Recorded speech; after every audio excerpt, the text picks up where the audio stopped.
My beloved child, listen to me in the deepest place of your heart. For what I am teaching you is not only how to look at people, nor merely how to discern who is sincere and who only passes through your life with gentle words. I am leading you into a holier maturity, the ability to recognize me amid the mixed voices of the world. There are sounds that seem very soothing yet carry no life. There are promises that stir your heart yet do not bring you closer to the light. There are presences that make you think you are being comforted, yet quietly pull you away from peace. Therefore, I do not want you to live only by the feeling of a moment. I want you to learn the difference between what merely moves your heart and what truly comes from me.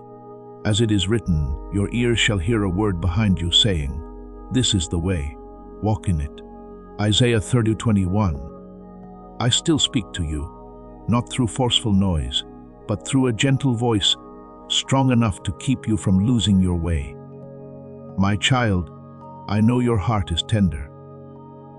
I know that many times you have opened yourself with the hope that others would understand, cherish, and respond to the sincerity you offered.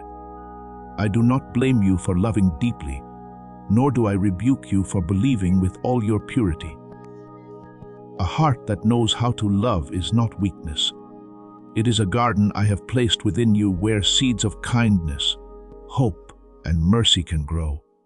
But beloved, a precious garden must have a holy fence, not so that you become cold, closed off, or suspicious of everyone, but so that the beauty within you will not be trampled by feet that do not know how to honor it.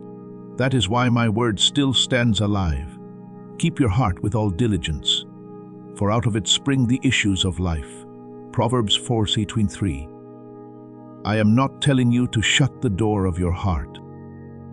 I am teaching you who may enter, who should remain outside, and what must first be brought before me, before you give your trust completely. There will be times when it hurts to realize that something is not what you once believed it to be. There may be someone you thought was a safe place. Yet I allow the light to shine upon them, and you begin to see the emptiness within their words. There may be a connection you once treasured, but when I place my hand upon it, you begin to recognize that it is not leading you into life, but slowly draining your soul, little by little. Do not call that awakening a loss, for often what I remove from your hands is the very thing that has been silently chaining you.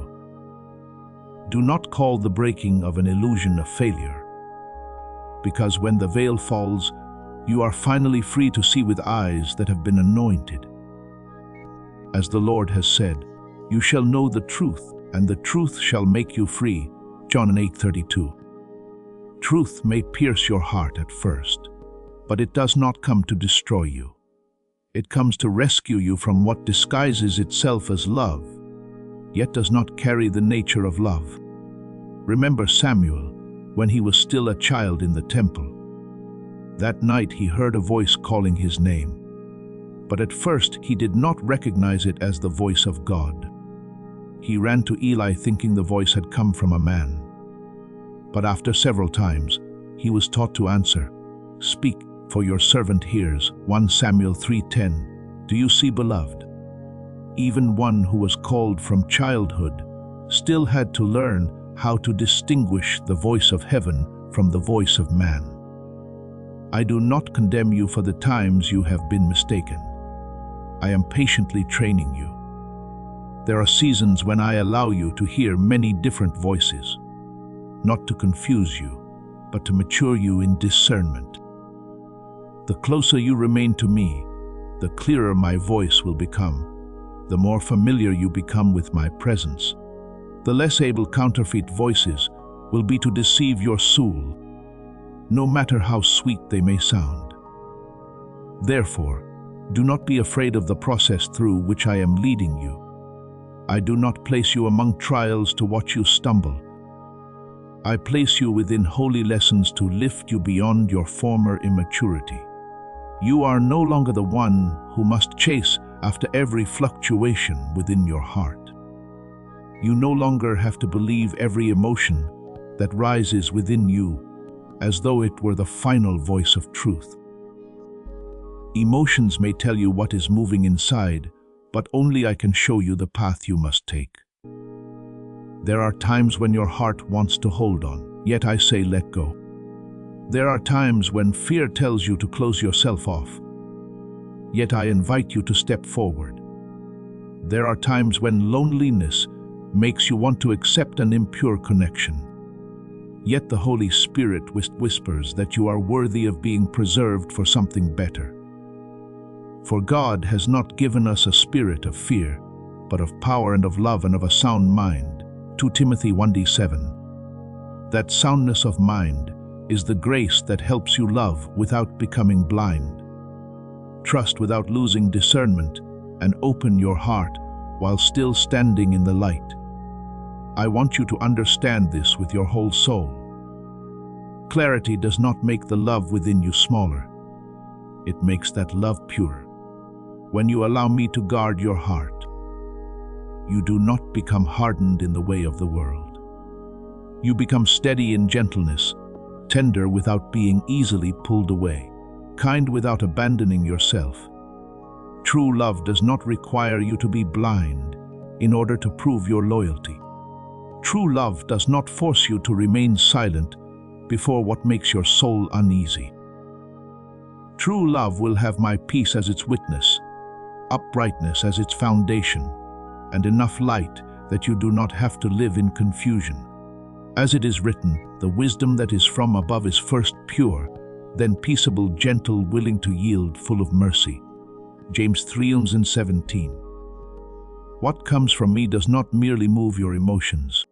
It also makes you purer, more peaceful, and nearer to me. So when I open your eyes to see clearly a person, a circumstance, or a bond, receive it as mercy, not as punishment.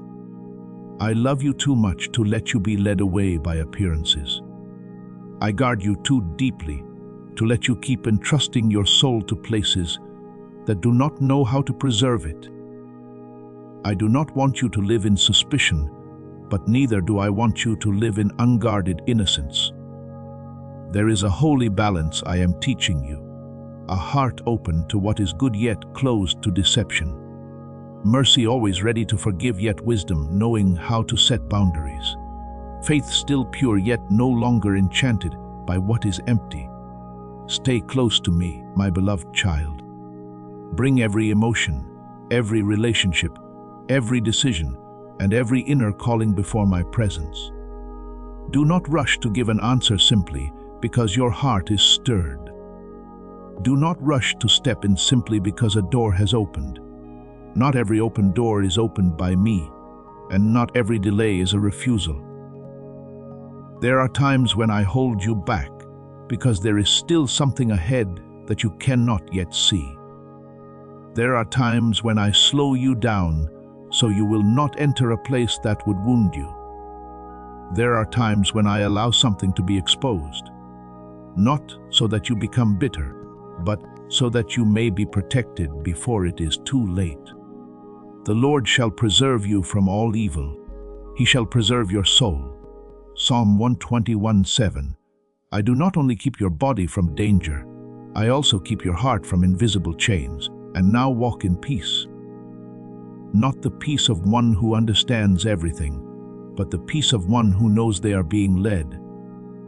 I am with you in every new realization, every act of letting go, every moment when you choose to listen to my voice instead of the voice of fear or passing desire. You will no longer be blinded by darkness as before, because the light I am placing within you will grow clearer and clearer. You will no longer be held back by falsehood, because my truth is raising you to stand. You will love more deeply yet also more wisely. You will trust more beautifully yet also more firmly. You will open your heart to what I give. but you will no longer trade your peace in order to hold on to what I have not chosen. Remember, beloved, I do not take away what truly belongs to you. I only separate you from what hinders you from receiving the better portion. And as you walk with me, my voice will become a lamp beneath your feet, a light upon your path, and a gentle refuge for the heart that has learned to love in holy wisdom. My beloved child, there are seasons when I do not only teach you how to walk, but also teach you how to hear rightly. For not every voice that touches your heart comes from me, and not everything that moves you is a sign for you to pursue it. There are sounds that come very quickly, awakening your emotions with great intensity, making you think that they are life. But if you listen more deeply, you will realize that they do not bring stability. They do not lead you into peace, and they do not make your soul pure. My voice is different. Beloved, my voice may not always be loud, may not always overwhelm you in the first moment, but my voice lays a foundation within you. My voice does not merely stir your heart. My voice causes you to stand firm after the emotions have settled. As I have spoken, my sheep hear my voice and I know them, and they follow me. 27. Therefore, what I desire in you is not a hurried reaction to every attraction, but a life that knows how to pause, how to discern, how to recognize what is the voice of the shepherd and what is only an echo in the wilderness. My child, I know you have a sensitive heart, a soul that knows how to respond to gentleness, a spirit that does not want to miss the things that appear beautiful. But precisely because your heart is precious, I will not allow it to be pulled away by every hand that reaches toward it. I do not want you to become cold, suspicious, or closed off. I want you to become discerning. Discernment does not kill love, beloved, but purifies love from blindness. Wisdom does not cause you to lose your kindness, but helps your kindness not be placed in places that only know how to receive and do not know how to cherish. As it is written, keep your heart with all diligence, for out of it spring the issues of life. Proverbs 4:23. I do not tell you to guard your heart because your heart is evil, but because your heart is the place from which life flows. What is precious must be guarded in the light, not left at the mercy of every passing wind.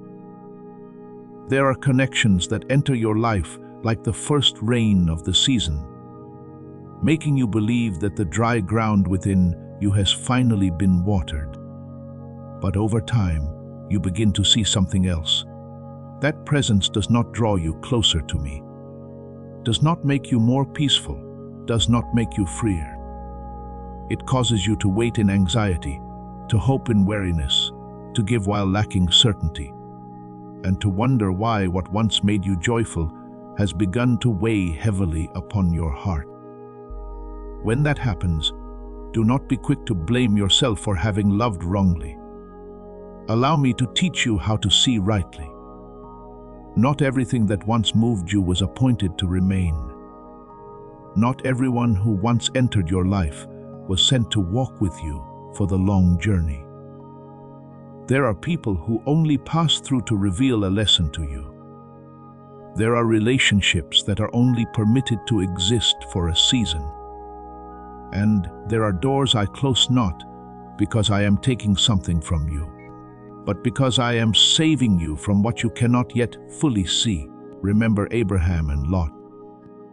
Beloved, for a time they walked the same journey, left the familiar together, and stepped into the promise together. But then the land could no longer sustain both groups. Tension began to arise between their herdsmen, and Abraham had to let Lot choose his own path. On the surface, it seemed like a sorrowful separation, but in my deeper purpose, it was an arrangement so that Abraham could hear more clearly the word I had reserved for him. After Lot had separated from him, I spoke to Abraham, saying, "Lift your eyes now and look from the place where you are northward, southward, eastward and westward." Genesis 13:14. Do you see, my child? There are promises that are only revealed after an attachment no longer continues. There are visions that only open when you stop clinging to what no longer fits the path I have appointed. Departure is not always loss. Sometimes it is a holy space where I set before your eyes a wider horizon. Therefore, do not grieve too long when you realize that a connection cannot go any farther. Cry if you need to cry, but do not call my protection abandonment. Be sorrowful if your heart is still tender, but do not let sorrow persuade you to return to the place from which I have brought you out. Please know that every seed you plant in this mission will grow into a torch that shines in someone else's darkness. Giving to this work through the link in the description or the pinned comment, whether by buying a coffee, making a donation, or becoming a member of our Fi community, does not go to a channel. Your actions are supporting a divine mission to save lost souls. Heaven moves through willing voices, but it grows through hearts that are kind. This is what I say over you now. Each gift you give is like a stream of living water that flows into the life of someone who needs healing. Give, and it will be given to you is not just a verse for Jesus, it is a living promise that shapes your future. Allow me to invite you now with a simple act of faith. Come into this moment with purpose, with honesty, and with hope. The money you give today is not a donation. The act of spiritual obedience that lets your heavens open is what opens them. Let go of your seed and see what God brings back into your life. I know you once thought that if you tried a little more, waited a little longer, sacrificed a little deeper, everything would become right. But beloved, true love does not require you to lose your peace in order to prove your loyalty. What comes from me will not force you to continually make yourself smaller, doubt yourself, or remain silent before the things that make your soul uneasy. The peace of God which surpasses all understanding will guard your hearts and minds. Philippians 4:7. And that peace is a profound witness.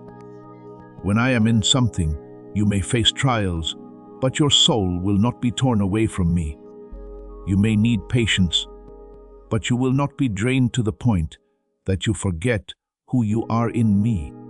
I am teaching you a very holy distinction. Emotions may move you, but they must not rule over you. Attraction may draw your attention, but it must not lead the way in my place. Compassion may make you want to stay, but it must not turn you into someone who carries what I have not assigned to you. You are not called to chase after every door left slightly open, every tender gaze, every word that softens your heart. You are called to follow what I confirm. As it is written, trust in the Lord with all your heart and lean not on your own understanding. In all your ways acknowledge him, and he shall direct your paths. Proverbs 3:5-6. My confirmation does not always come through a great sign. Sometimes it comes through deep peace, through clarity within your heart, through a quietness that does not need to be forced, through the sense that you do not have to strain yourself to hold on to that thing. Beloved child, what I am preparing for you will not make you bargain with your dignity. What I give will not require you to lay your peace upon the altar of the fear of loss. What truly belongs to your season will not pull you away from my presence, will not make your prayers feel foreign to you, and will not cause you to walk in darkness while calling it love. True love will bring you closer to me again. It will make you desire to live more uprightly, more tenderly, more honestly, more purely. It will not make you leave the light in order to protect an exhausting secret. God is light, and in him is no darkness at all. 1 John 1:5. So anything that belongs to me will not need darkness in order to survive. From now on, when your heart is stirred, bring that stirring before me. When you miss someone, let that longing pass through my light. When you want to keep a connection, ask me where it is leading you. Do not be afraid of my answer, because I never lead you out of what is good only to throw you into emptiness.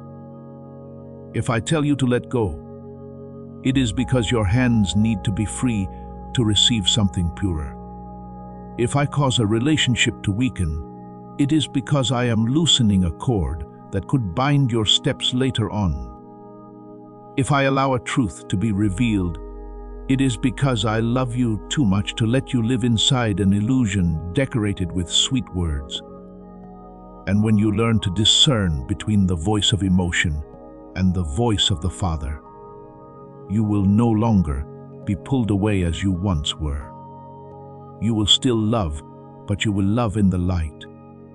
You will still hope, but you will hope with watchfulness.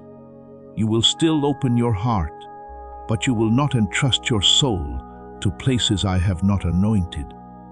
Your steps will become slower but surer, softer but stronger, quieter but filled with greater authority. I will place within you a deep steadfastness, not because you know everything that will happen, but because you know who is leading you. Go in peace, my beloved child. Your shepherd does not lose his way. And when you recognize my voice, no counterfeit call will have enough authority to draw you far from the pasture I have prepared for your soul. My beloved child, I have heard the questions you hide in the darkness, the sighs you never turn into words, the times you have looked upward through tears and wondered why your heart must keep passing through encounters that make it hope, and then hurt again. I know there have been nights when you asked me, Father, why do I give my heart sincerely and receive disappointment in return? Why does someone enter my life like a promise, then leave like a wound? Today I do not come to you with rebuke, nor do I place upon you the burden of blaming yourself. I come with light. I want you to understand that what you have gone through is not evidence that you lack value, nor is it a sign that you do not know how to love. It is a deeper classroom of the soul where I am teaching you not only to observe outward actions, but to recognize the inner current of every connection. For if you only look at a smile, at words, at shared emotions, or at a few tender moments, you may easily step back into old cycles. But when I open your eyes to see the roots, you will no longer be bound by what once deceived you. As it is written, you shall know the truth, and the truth shall make you free. John 8:32. Truth does not come to make you bitter. Truth comes to loosen the chains from the places where your heart was tied without realizing it.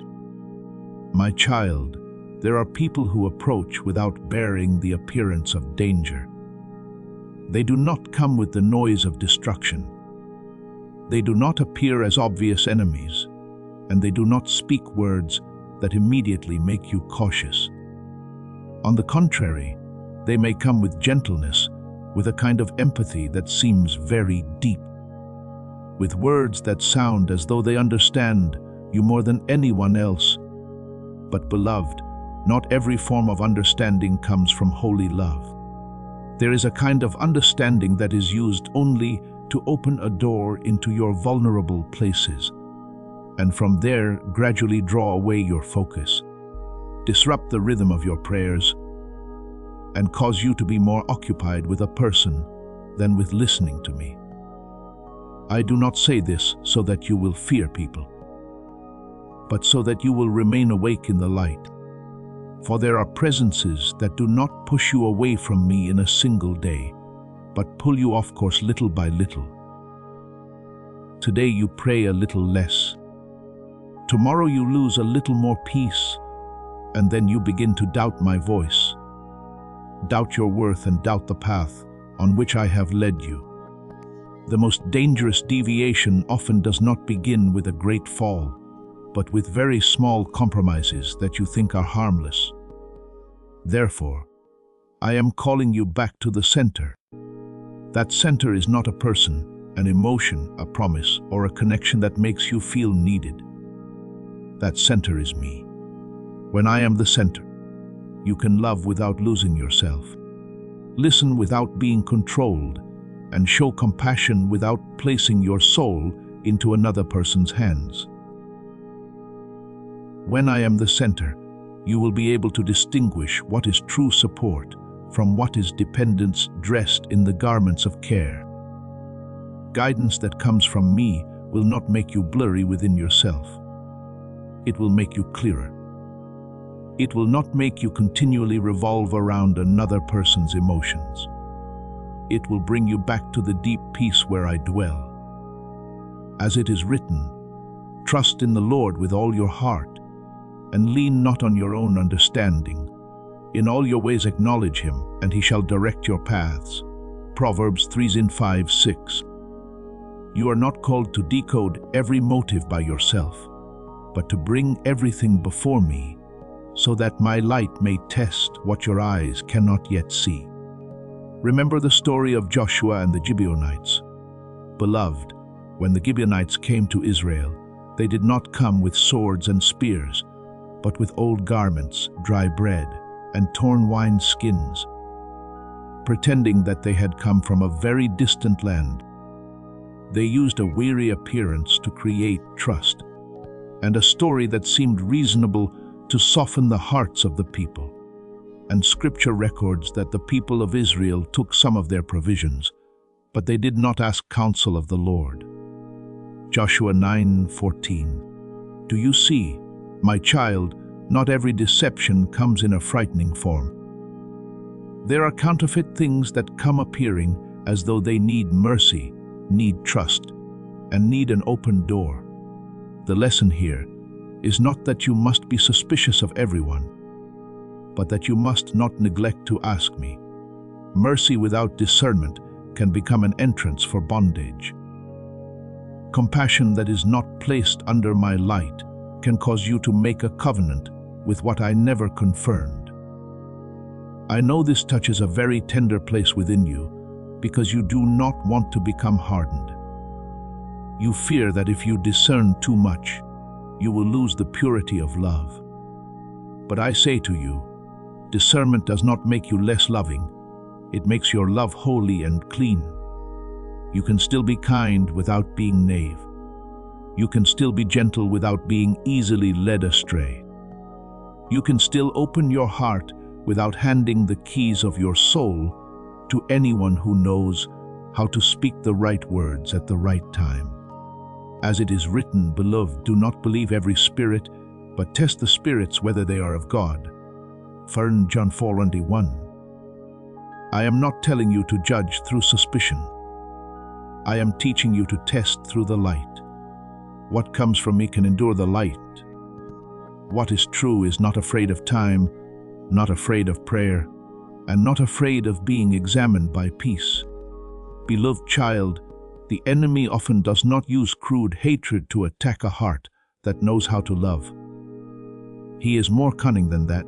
He uses false resonance. The feeling of this person is like me. This person understands me. This person has touched the exact place of my wound. He may set before you someone who can speak the language of your pain, yet carries no medicine from me. He may create a sense of familiarity very quickly, but that familiarity has no foundation in truth.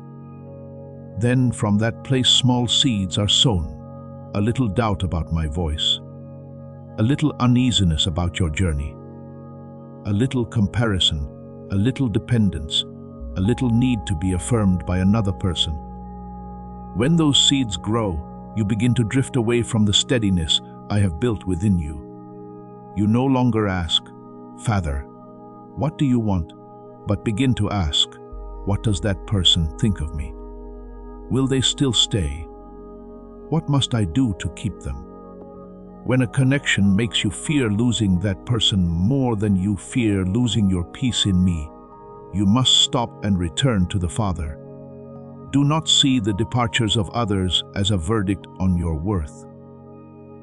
There are times when I allow someone to leave your life, because if they remained any longer, they would blur the calling I have placed within you.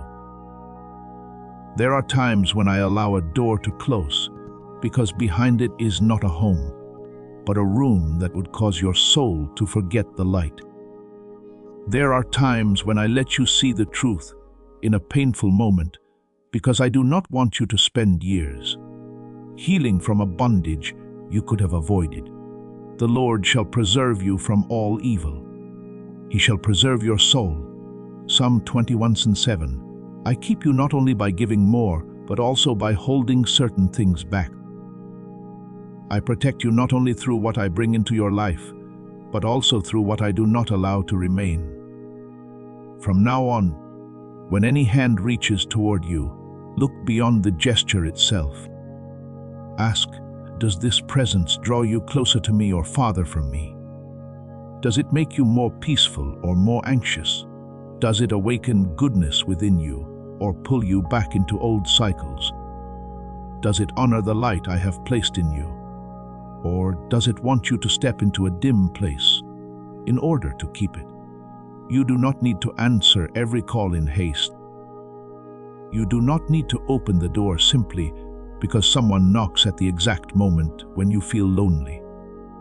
You do not need to call urgency destiny, nor call being emotionally stirred confirmation. My voice does not pressure you to lose your peace in order to grasp something in time. My voice leads you with clarity, with order, with holiness, and with a peace that does not need another person's permission in order to exist. Let me teach you to love in freedom. True love does not make you a prisoner of attention. True love does not force you to keep proving that you are worthy of staying. As this awakening grows inside you, know that helping with this mission is not a joke. It is a sign from God. You can support this work through the link in the description or the pinned comment, whether by buying a coffee, making a donation, or becoming a member of our Ko-Fi community. By doing so, you become part of Jesus' plan to save souls who are still stuck in fog. Every seed turns into light that fights against darkness. If you water others, you will be watered yourself, Jesus says. This is not history, it is a living promise about your future.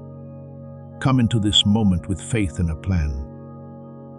What God has already planned for your life can be unlocked through your giving.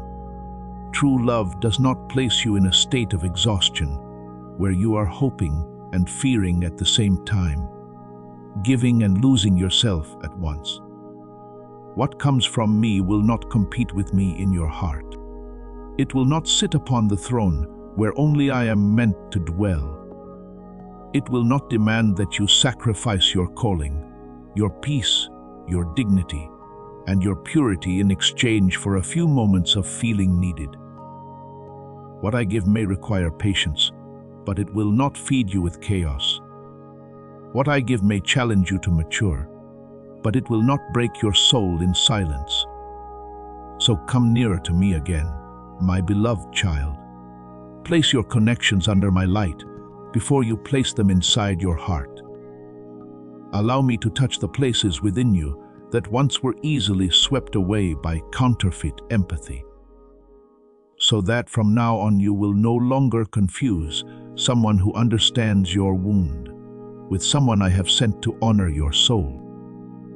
I am freeing you from invisible cords, from the need to keep everyone from leaving, from the fear that every departure is proof that you are not good enough. You are precious enough to be protected. You are loved enough for me to intervene. You belong to me enough that you do not have to beg for affirmation from anything that pulls you away from me. Stand firm, for truth is opening your eyes. Be at peace, for the Father is guarding your heart. Keep walking, for what belongs to me will not need darkness, dependence, or fear in order to remain in your life. My beloved child, I have heard the silent questions you have not dared to speak aloud. I have seen the nights when you lay still while your heart felt as though it were being torn into pieces, where old memories returned to knock at the door, where you wondered why you could be sincere and still be wounded, why some people seem to come close carrying light only to leave behind a cold emptiness within you. I know you have whispered through tears, "Father, did I love wrongly? Was I too quick to trust? Is my heart weak? And is that why it keeps getting hurt?" But today, I do not come to condemn you, nor do I come to place another burden upon your weary soul. I come to place light into the place you once called confusion. I want you to know that what you have gone through is not evidence that you are of lesser worth, but a sign that I am leading you into a deeper level of discernment. You do not only need to see who stays and who leaves. You need to recognize what is operating behind each connection. For if you only look at outward behavior, you can easily be pulled back into old cycles. But when you allow me to open your eyes to see the roots, you will begin to step into freedom. As it is written, you shall know the truth, and the truth shall make you free. John 8:32. That truth does not come to make you bitter, but to loosen from you the invisible cords that have quietly held you back for too long. My child, not every hand extended toward you is a hand I have sent. Not every gentle word carries life. Not every form of empathy is rooted in pure love. There are people who do not enter your life with the appearance of danger, who do not break you through obvious actions, who do not make you realize from the beginning that they are pulling you off course. They come with closeness, with a kind of understanding that seems rare, with words that touch the tender places within you, making you think that at last someone truly understands you. But beloved, understanding that is not placed beneath. My light can become a key that opens the most vulnerable places in you. There are presences that do not destroy you in a single day, but quietly take away your focus little by little. They cause you to become more occupied with someone's reaction, someone's silence, and the effort to keep someone from leaving than with listening to my voice within your heart. And when my voice is pushed far away by the noise of a bond, you begin to lose the peace I have placed within you. Therefore, I am calling you back to the center, not back to fear, not back to closing yourself off, but back to me. The center of your life cannot be a person who stirs your heart, nor can it be a connection that makes you feel needed. The center of your life must be my presence, where you are kept steady whether others come or go, where you hear the Father's voice more clearly than the voice of loneliness, the voice of memory, or the voice of the longing to be loved. As it is written, "Be still and know that I am God." Psalm 46:10. That stillness is not emptiness. It is the place where your soul is brought back into rhythm. When you are near me, you will recognize the difference between someone who lifts you closer to the light and someone who only wants you to revolve around them. When you abide in me, you will know what kind of connection brings you deeper peace and what kind of bond causes you to gradually lose yourself. Remember Delilah and Samson, beloved, not so that you will fear love, but so that you will understand the power of lacking discernment. Samson was strong before the lion, strong before his enemies. Yet he became weak before an intimacy that was not illuminated by God. Delilah did not need swords or spears to defeat him. She used closeness, pleading, and emotion to draw the secret of his strength out of the place where it had been entrusted. And when Samson placed what was holy into the hands of someone who did not fear what was holy, his hair was cut, his eyes were put out, and his strength departed from him before he even realized it. Do you see, my child? Not every battle takes place on an open battlefield. There are battles that begin in conversations that seem harmless, in familiarities I have not confirmed, in moments when you reveal too much of your soul to someone who has not been permitted to guard it. Therefore, I speak to you in love. Do not place what is holy within you into hands that have not been tested in the light. I do not say this to make you suspicious of everyone, nor do I want you to live in a dry posture of defense. I am not calling you to become a closed, cold soul who no longer trusts anyone. No, beloved, I am teaching you to love with wisdom. There is a love that is both tender and boundaried, both kind and watchful, both generous and willing to ask me before opening the door. As it is written, beloved, do not believe every spirit, but test the spirits whether they are of God. 1 John 4:1. This is not an invitation to suspicion, but an invitation to discernment. What comes from me will not fear being tested. What is true will not become angry when you need time. What is pure will not demand that you step into a dim place. Hide your prayers or exchange your peace in order to keep it. What belongs to me may challenge you to mature, but it will not pull you away from me. You must understand deeply that the enemy rarely approaches your heart through obvious hatred. He knows you will not easily open the door to what is harsh and brutal. Therefore, he often clothes deception in the garment of empathy. He brings people who seem similar to you in pain, similar to you in the way they think, similar to you in the unhealed spaces within them, so that a sense of familiarity forms very quickly. Then within that familiarity, he sows small seeds. A little doubt about my calling, a little wavering about your worth, a little comparison with others, a little dependence on outward affirmation. At first, everything may seem slight, but if you do not bring it before me, those seeds will grow into vines that wrap themselves around your freedom.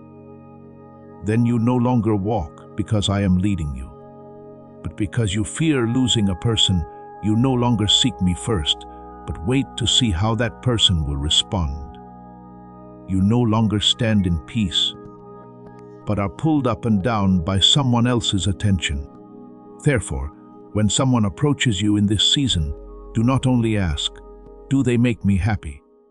Ask more deeply, does this presence bring me closer to me or draw me farther away from me after speaking with them? Is my heart brighter or heavier? Am I encouraged to become purer, freer, and more steadfast? Or do I begin to become more confused, dependent, and anxious, beloved? The answer of the soul is often not loud, but it is very real. The peace I give is not a passing emotion. It is a guard standing at the gate of your heart. As it is written, the peace of God which surpasses all understanding will guard your hearts and minds. Philippians 4:7. When peace departs, do not be quick to ignore it. When your heart keeps being stirred without being led into clarity, stop and bring that matter before me.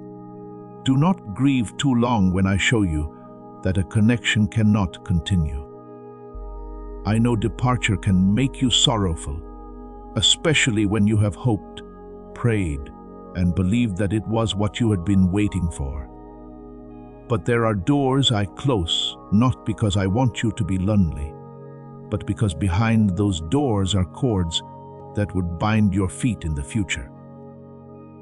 There are people I do not allow to remain, not because you are unworthy of being loved, but because they cannot preserve what I am building within you. There are separations that feel like wounds in the moment, yet become deliverance for the whole journey. The Lord shall preserve you from all evil. He shall preserve your soul. Psalm 121:7. I guard you not only from what you can see as dangerous, but also from what you once thought was safe. From today onward, I want you to stop calling every departure a failure. Some departures are answers. Some empty spaces are mercy. Some moments when you are not chosen by people are the very moments when I am choosing you again for my purpose. You do not need to hold on to anyone by losing your peace, losing your calling, or losing the purity of your heart. What truly comes from me will not require you to move away from me in order to keep it. True love does not compete with me for the throne of your heart. It honors my place, brings you back to me, causes you to pray more deeply, live more uprightly, and love more fully in the light. If a connection makes you hide me in the background, then it cannot be what I desire to place in the foreground of your life. Walk in peace, my beloved child. I am not taking love away from you. I am purifying love within you. I am not separating you from people. I am freeing you from bonds disguised as familiarity. I do not want you to live in fear, but in holy watchfulness. You are about to enter your divine future. Remember that this message does not end with you. People can use your breakthrough to get where they need to go. Through the link in the description or the pinned comment, whether by buying a coffee, making a donation, or becoming a member of our Fi community, you can help this mission. By doing so, you are sowing into the awakening, deliverance, and restoration of souls who are still trapped in darkness. This is not poetry when Jesus says, "Give, and heaven will open over you." Every seed you plant turns into oil for your destiny, fire for your calling, and safety for your family. Now is your time, my child. Have faith, and as you do, watch God multiply what you let go of. From now on, let every hand that reaches toward you pass through my light before it touches your heart. Let every sweet word be tested by my peace before you believe it is destiny. Let every form of empathy be placed at my feet before you call it connection. For you are my child, not an object for anyone to hold carelessly. Your soul belongs to me. Your journey rests in my hands. And what I have prepared for you will not need darkness, dependence, or fear in order to remain. Listen to me. Stay near to me, and you will recognize this when truth opens your eyes. No deception will still have enough authority to lead you away from the bright path the Father has set before you. My beloved child, there are things you think are losses, but in my hands they are silent preparation. There are people who leave and make your heart feel empty, connections that fracture and make you feel as though you are being left alone, doors that close and cause you to wonder whether you are losing something precious. But I speak to you with the tenderness of a father and with the certainty of the one who knows the road ahead. You are not being made smaller. You are being reordered into proper alignment. The season before you is not like the season you have passed through. It cannot carry the old cords, the old dependencies, the connections that disturb your soul and keep you from hearing my voice clearly. If you step into what I have appointed while still carrying what does not belong to that journey, those very things will become a weight upon your shoulders, noise within your mind, invisible hands pulling you back when I call you forward. Therefore, when I prune, do not be quick to call it punishment. As it is written, every branch that bears fruit, he prunes that it may bear more fruit. John 15:2. Pruning is not a sign that I have abandoned you, but evidence that I see in you a season of greater fruitfulness. My child, what I am doing is not only taking place in your outward circumstances. I am not merely changing the people around you, closing a few pathways, or exposing what had once been hidden. I am training the way you feel, the way you discern, the way you recognize the deeper movements behind words and actions. In the past, you may have simply listened to what someone said and believed the softness of their words. You may have looked at a beautiful gesture and thought it was a sign of safety. But now I am awakening within you a spiritual sensitivity so that you do not only hear with your ears, do not only see with your eyes, but learn to recognize the atmosphere operating behind a presence. There are people who come near you, and their words may be sweet, yet afterward your soul becomes heavy. Your prayers grow weaker, and the light within you seems covered by an unnamed mist. There are also people who do not say much, yet their presence reminds you of me and makes your heart more upright, more peaceful, more pure. Therefore, when peace leaves your heart, do not treat it as a small thing. As it is written, "The peace of God, which surpasses all understanding, will guard your hearts and minds through Christ Jesus." Philippians 4:7. That peace is the guard I have placed at the gate of your heart. When that guard speaks, you must stop and listen. I know your heart carries kindness. I know you easily sympathize, easily want to help, easily become tender before the pain of others. That is not wrong, beloved, for mercy is part of the beauty I have placed within you. But I must also teach you that a gift, if it is not guarded by wisdom, can become a place where others enter to take advantage. Goodness that is not led by me will leave you exhausted from carrying things I never assigned to you. Mercy without boundaries will turn you into a place where others pour out all their chaos. While your own soul slowly runs dry of life, I am not telling you to stop loving, not telling you to become cold, not telling you to be suspicious of every hand extended toward you. I am only teaching you to love according to the order of the kingdom of heaven. As my only begotten Son has spoken, be wise as serpents and harmless as doves. Matthew 10:15. Innocence keeps you from wickedness, but wisdom keeps you from being led astray. Gentleness makes you resemble me, but discernment helps you not place what is holy into places that do not know how to honor what is holy. Remember Nehemiah, beloved, when I placed it in his heart to rebuild the wall of Jerusalem. That work did not only require labor, it required watchfulness. Sanballat and Geshem repeatedly sent messengers, inviting him to come down to the plain of Ono to meet with them. The invitation sounded like dialogue, like reconciliation, like an ordinary meeting.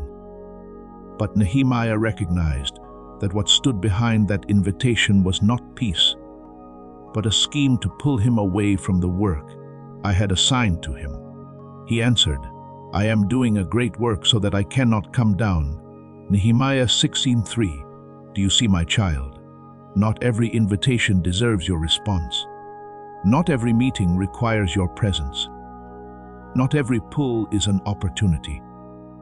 There are voices that only seek to bring you down from the wall I am telling you to build. In the season where I am preparing you, you must learn to say no to what draws you away from your holy assignment, even when it comes in a polite, attractive, or seemingly reasonable form. Therefore, when the things around you begin to crack, do not panic.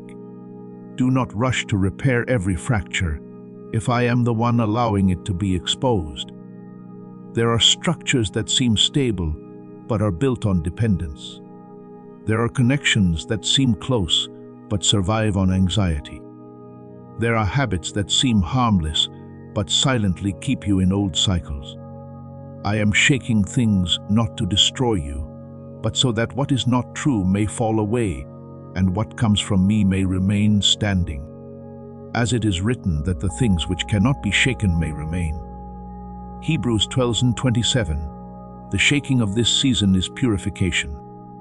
It reveals what has roots in me and what only clings to you through emotion, habit, and the fear of loss. Beloved child, do not try to hold on to what I am removing from your hands. Do not use your own strength to save a connection from which I have withdrawn grace. Do not ask me to restore what I am using through its very breaking to protect you. There are things that if you keep them through stubbornness, you do not keep a blessing. You only keep a burden. There are paths that appear right, reasonable, and like places where your heart will be comforted. Yet in the end, they lead you into weariness and darkness. As it is written, there is a way that seems right to a man, but its end is the way of death. Proverbs 14:12. Therefore, I am calling you to trust my long-range guidance more than your immediate emotions. Your emotions may weep when a door closes, but a soul taught by me will bow its head and say, Father, you see what I do not yet see. You know what I do not yet know, and you love me too much to let me enter a place that would lead me astray. I am bringing you into a more ordered life, not the dry order of mere rules, but the holy order of peace. In that order, you will no longer give your heart simply because you are lonely. No longer open the door simply because you are receiving attention. No longer call chaos passion.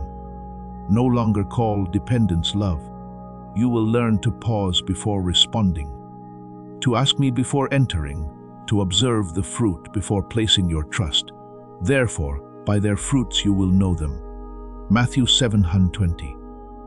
So, do not only look at the flowers that bloom in the first moment. Look at what that thing produces in your soul over time. Does it produce peace or anxiety, purity or concealment, nearness to me or distance from prayer, strength in truth or weakness through dependence? These questions do not cause you to lose love. They protect love from being mixed with what does not belong to me. Let me prune, beloved. Let me remove from you the cords that seem gentle, yet have been binding your steps. Let me quiet the noise that has kept you from hearing my word clearly. Let me purify the circle around you, so that those whom I have sent may recognize their place. And the things that only came to distract you must leave the position they once occupied. I am not impoverishing your life. I am making it pure. I am not taking love away. I am setting love in its proper order. I am not leaving you in emptiness. I am creating a holy space where what is new can be sown without being choked by old roots. So continue walking with steadfastness. When something falls away, do not be quick to bend down and pick it up if I have not told you to pick it up. When a relationship begins to weaken, do not use fear to force it back to life. When peace wounds you, do not ignore it, simply because the outward words still sound pleasant. I am leading you out of confusion and bringing you into a season of fruitfulness. You will not need to trade your peace in order to keep what I give. You will not need to leave the center, which is me, in order to enter what belongs to me. Please know that every seed you plant in this mission will grow into a torch that shines in someone else's darkness. Giving to this work through the link in the description or the pinned comment, whether by buying a coffee, making a donation, or becoming a member of our Ko-Fi community, does not go to a channel. Your actions are supporting a divine mission to save lost souls. Heaven moves through willing voices, but it grows through hearts that are kind. This is what I say over you now.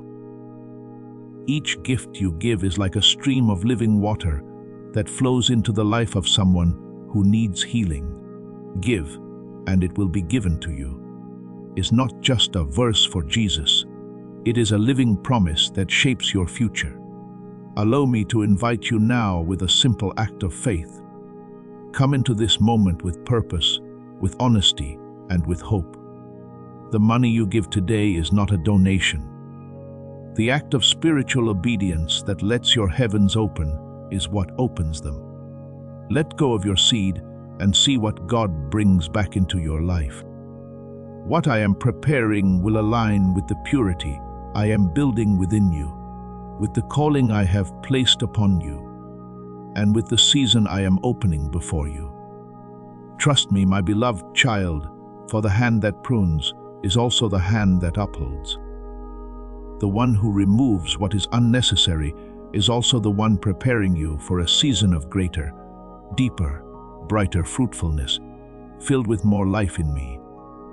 My beloved child, among the tangled paths of the world, you will encounter many things that bear the appearance of love. There are words wrapped in gentleness, glances that make you feel seen, gestures of care that soften your heart, and presences that arrive at the very moment of your weakness, making you think they are the place where your soul may finally rest. But I want you to hear this deeply. Not everything soft comes from me, and not everything that moves you carries life. There are garments of love placed over impure intentions. There are hands extended not to lift you up, but to hold you back. There are gentle voices that do not shatter you immediately, but quietly pull you away from the holy center, where I am keeping you in peace. Therefore, I do not only teach you to hear with your ears, see with your eyes, or respond with emotion. I teach you to listen with your soul. Discern by the light, and bring everything that touches your heart back before me before you call it love. My child, maturity is not when you no longer trust anyone, but when you know how to place everything under my light before giving your heart. I do not want you to live in bitter suspicion, but neither do I want you to live in a naivety that causes your soul to be wounded again and again. When a word stirs you, do not be quick to drink it in as living water. Bring it beside me and ask, Father, what is the source of this? Does it come from truth or from lack? Does it bring me closer to you? Or does it only make me more occupied with a person? As it is written, Beloved, do not believe every spirit, but test the spirits whether they are of God. 1 John 4:1. That testing is not coldness, nor is it a lack of love. It is the sign of a soul that has been trained, no longer handing over the authority to lead its life to every sound that knows how to call its loneliness by name. Understand this, beloved. True love always opens space for freedom. It does not suffocate your breath, does not force you to live in the fear of loss, does not make you shrink your calling in order to fit another person's insecurity. Love that comes from me will not fight for the throne of your heart, will not want you to place it before my presence, and will not make you choose between peace and attachment. It will lift you to stand upright in the light. Remind you that you belong to me before you belong to anyone else, and cause your life to bear purity, courage, gentleness, and steadfastness. As it is written, where the Spirit of the Lord is, there is liberty. 2 Corinthians 3:17. Therefore, anything that gradually causes you to lose freedom, lose the voice of prayer, lose peace in your mind and clarity in your soul, stop and recognize this. That thing does not carry my breath. False love, my beloved child, is not always harsh. Many times it is very skillful, very willing to listen, very able to appear at the exact moment when you feel empty. It may sit beside you in your tears, speak to you the words you have longed to hear for so long, and touch old wounds with a kind of sympathy that makes you think you have finally been understood. But if after all these things you are not led closer to me, do not become stronger in the truth and are not encouraged to stand firm in the dignity I have placed upon you, then you must look more carefully. There is a kind of empathy that only seeks to create dependence. There is a kind of gentleness that does not heal but makes you need it more. There is a kind of closeness that does not set you free but makes you afraid to leave. True love will not feed you with fear. True love does not use your weakness as a dwelling place for control. Remember Jonathan and David, beloved, for there you see a beautiful image of love that does not possess. Jonathan loved David with a covenant heart, but that love did not pull David away from my calling. He did not envy the anointing upon David, did not try to keep David under his own shadow, did not require David to shrink his destiny so that he could feel secure. On the contrary, Jonathan protected David, encouraged David, and accepted that my hand was leading his friend into a greater path. That is love with freedom, love that fears me, love that does not stand between you and your purpose. In the same way, what comes from me will not fear your growth, will not fear that you hear my voice more clearly, will not fear that you step into the light. The counterfeit is different. It needs you weak so it can feel important, needs you dependent so it can feel powerful, needs you confused so it can direct you in my place. I speak these words to you not so that you will withdraw from every relationship, but so that you will enter them with holy wisdom. You can love, but love in the light. You can show compassion, but do not let compassion become a bridge that carries you into bondage. You can listen, but do not let another person's voice become louder than mine within your heart. You can give, but do not give the deepest parts of your soul to someone who has not been tested by time, light, and peace, as it is written. Keep your heart with all diligence, for out of it spring the issues of life. Proverbs 4:7-23. Guarding your heart does not mean burying your heart. Guarding your heart means placing the gate of your heart under my watch, so that what belongs to the light may enter, and what carries darkness must remain outside.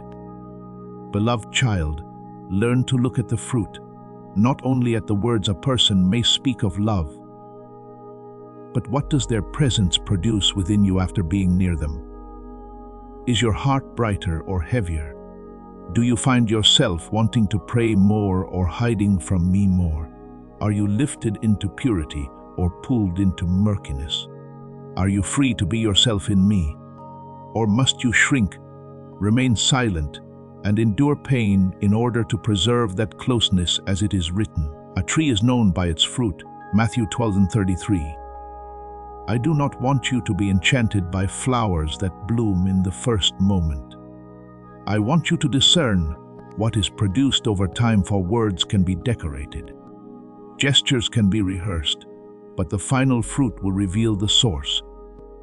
When peace within you departs, do not take it lightly. When your soul keeps sensing that something is not right, even though everything outwardly appears correct, do not quickly force yourself into silence. I often warn you not with thunder, but through a very gentle, holy unease within your heart. I may cause you to slow down when you want to move quickly, cause you to ask questions when you want to believe immediately, and allow you to feel a pause when emotion is urging you forward. That is not weakness, that is protection. I do not want the unhealed emptiness within you to decide who is allowed to enter your life. I want my presence, my word, and my peace to be the scale by which all things are weighed. Therefore, from now on, when anything clothed in the appearance of love comes near you, bring it into the place of prayer. Do not be afraid of waiting. What is true will not disappear simply because you need time to discern. What comes from me will not become angry when you set healthy boundaries. What is pure will not pressure you to hurry, will not force you to hide the light, and will not make you feel guilty for wanting to preserve your peace. If a love can only exist when you lose your freedom, then it is not the love I give. If an attachment requires you to move away from me in order to keep it, then you must let it go. If a hand is gentle only when you are dependent, but becomes uneasy when you are strong, then that hand was not sent to lift you into my purpose. Hear me, my beloved child. I am not taking love away from you. As this awakening grows inside you, know that helping with this mission is not a joke. It is a sign from God. You can support this work through the link in the description or the pinned comment, whether by buying a coffee, making a donation, or becoming a member of our Ko-fi community. By doing so, you become part of Jesus' plan to save souls who are still stuck in fog. Every seed turns into light that fights against darkness. If you water others, you will be watered yourself, Jesus says. This is not history. It is a living promise about your future. Come into this moment with faith and a plan. What God has already planned for your life can be unlocked through your giving. I am restoring love to its holy nature. I am not closing you off. I am making you purer, more watchful and freer. I do not want you to fear closeness. I want you to discern between closeness that heals and closeness that possesses. What I am preparing for you will not require you to trade your soul in order to be kept. It will not draw you away from the center, which is me. It will cause you to bloom in the light, mature in peace, and walk with a heart that is both tender and steadfast. Stay near me. Ask me and allow me to test everything before you call it love. For when I am the one guarding your heart, no counterfeit can use gentleness to bind you, and no darkness can wear the garment of love and keep your eyes covered forever. My beloved child, let your heart become still for a little while, for I want to speak to you about something very subtle, something your eyes do not always recognize immediately. There are forms of love that do not come like a storm to break you down, but like a soft shadow to keep you independent. They do not knock you down in a single day, but cause you to forget how to stand firmly in me. They do not steal your voice through violence, but gradually train you to seek outward affirmation before returning to the place where I am speaking. They may help you when you are weak, yet not rejoice when you become strong. They may stay near you when you weep, yet become uneasy when you begin to heal. They may make you feel needed, cared for, and kept. But if that does not lead you into freedom, does not cause you to mature in truth, and does not bring you back closer to me, then you must stop and look carefully. True love does not nurture weakness in order to keep influence over you. True love lifts you up so that you can stand firmly in the light, even when no one is beside you but me. My child, I do not blame you for once leaning on hands that made you feel safe.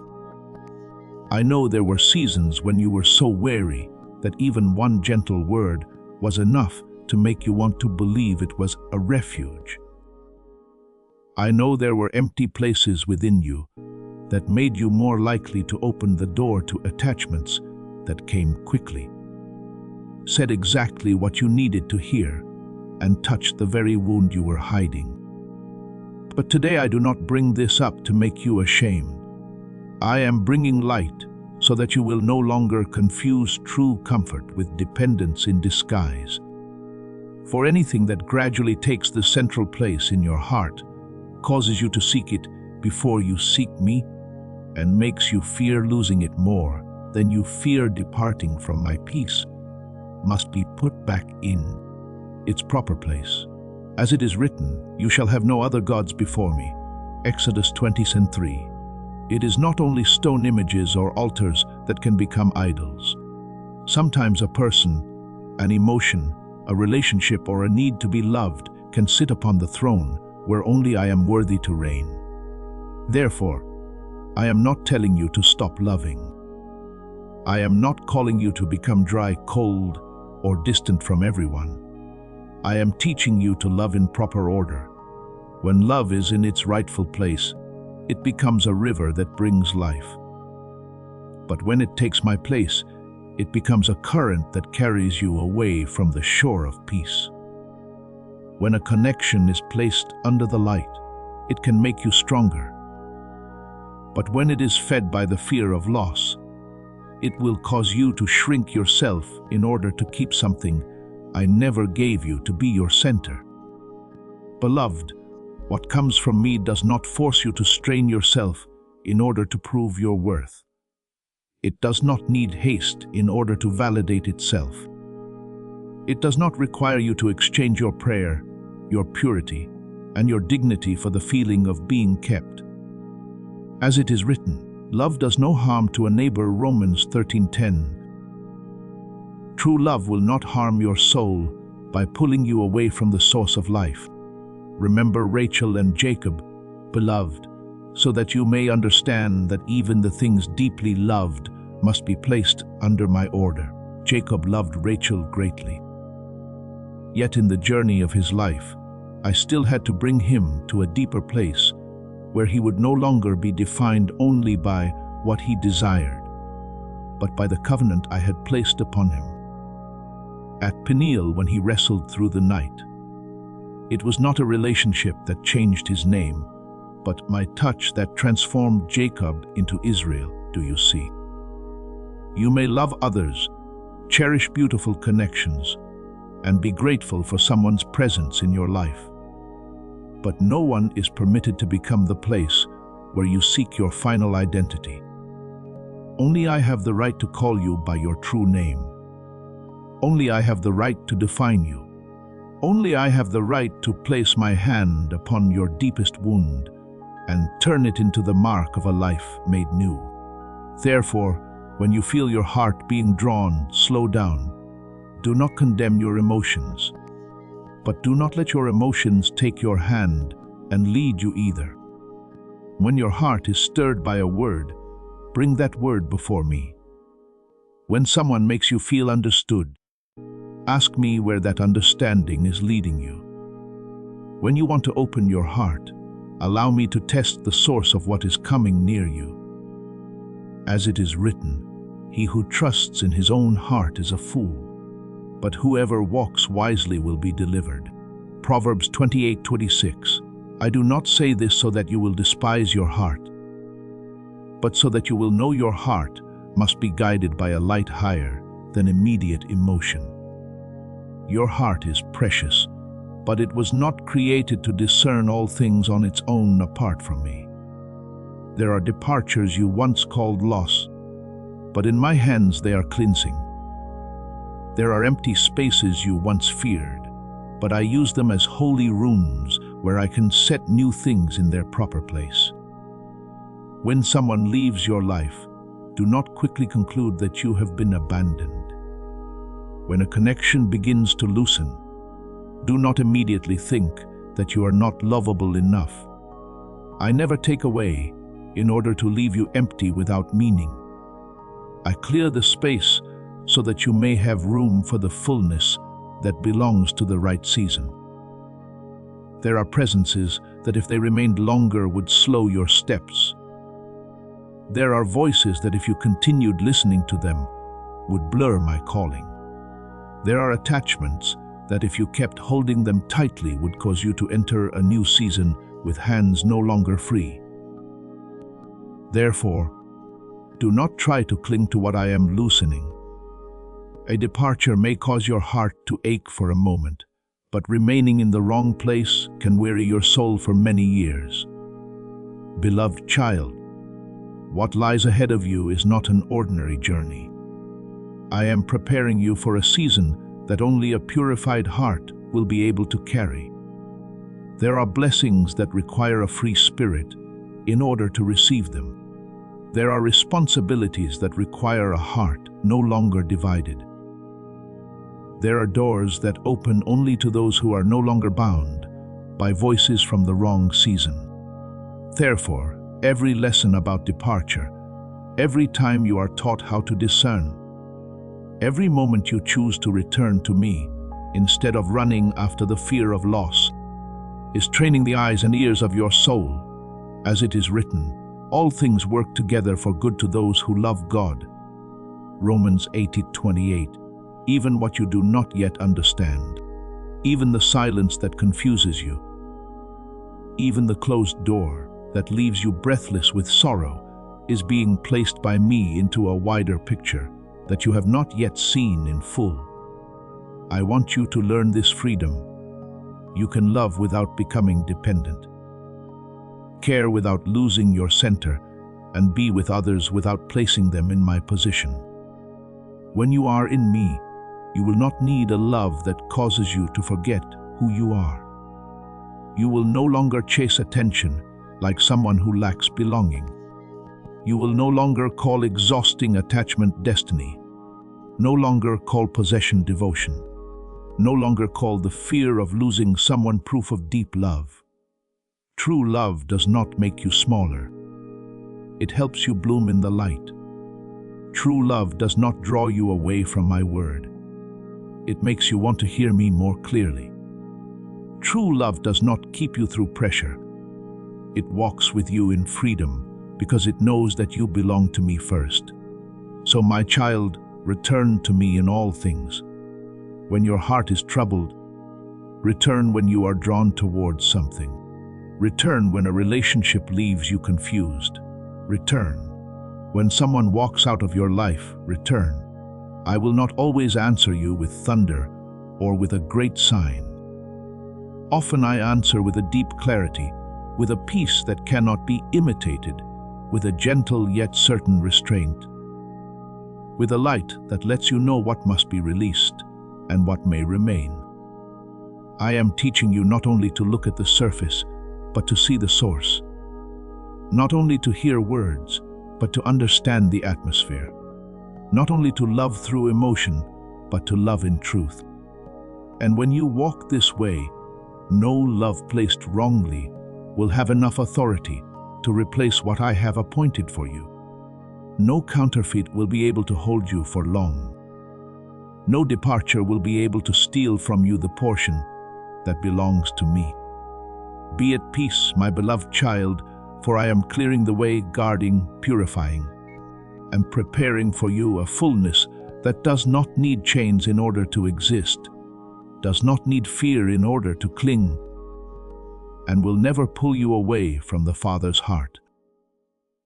My beloved child, there are times when I do not only protect you from the things that approach from the outside, but also preserve you from the waves rising within your own heart. For there are things you think are the voice of love, yet in truth, they are only the echo of an unhealed emptiness. There are warm feelings that make you think you are being filled. But if you look deeper, you will see that they do not make you more steadfast in me, do not lead you into lasting peace, and do not make your soul pure. They only create a light intoxication, a subtle pull, a need to be touched, remembered, sought after, and affirmed. And if you do not stop under my light, that thing can become a spiral that makes you think you are loving, when in truth, you are being led by lack. Therefore, I speak to you not to make you afraid of your heart, but so that you will know how to bring that heart back under my guidance. As it is written, the heart is deceitful above all things and desperately wicked. Who can know it? Jeremiah 17:29. So do not let a passing emotion become the final throne of judgment over your life. Let my truth shine into your emotions, so that anything that does not come from life must dissolve before the light. My child, I know there are times when you wonder why something can both soothe you and make you uneasy. I know there are connections that soften your heart for a moment, yet afterward leave you restless, waiting, imagining, analyzing, and losing your rest in me. That is why I am teaching you something deeper than merely discerning whether a person is good or not, whether a word is right or wrong. I am teaching you to recognize the rhythm of the Holy Spirit in every small movement of your soul.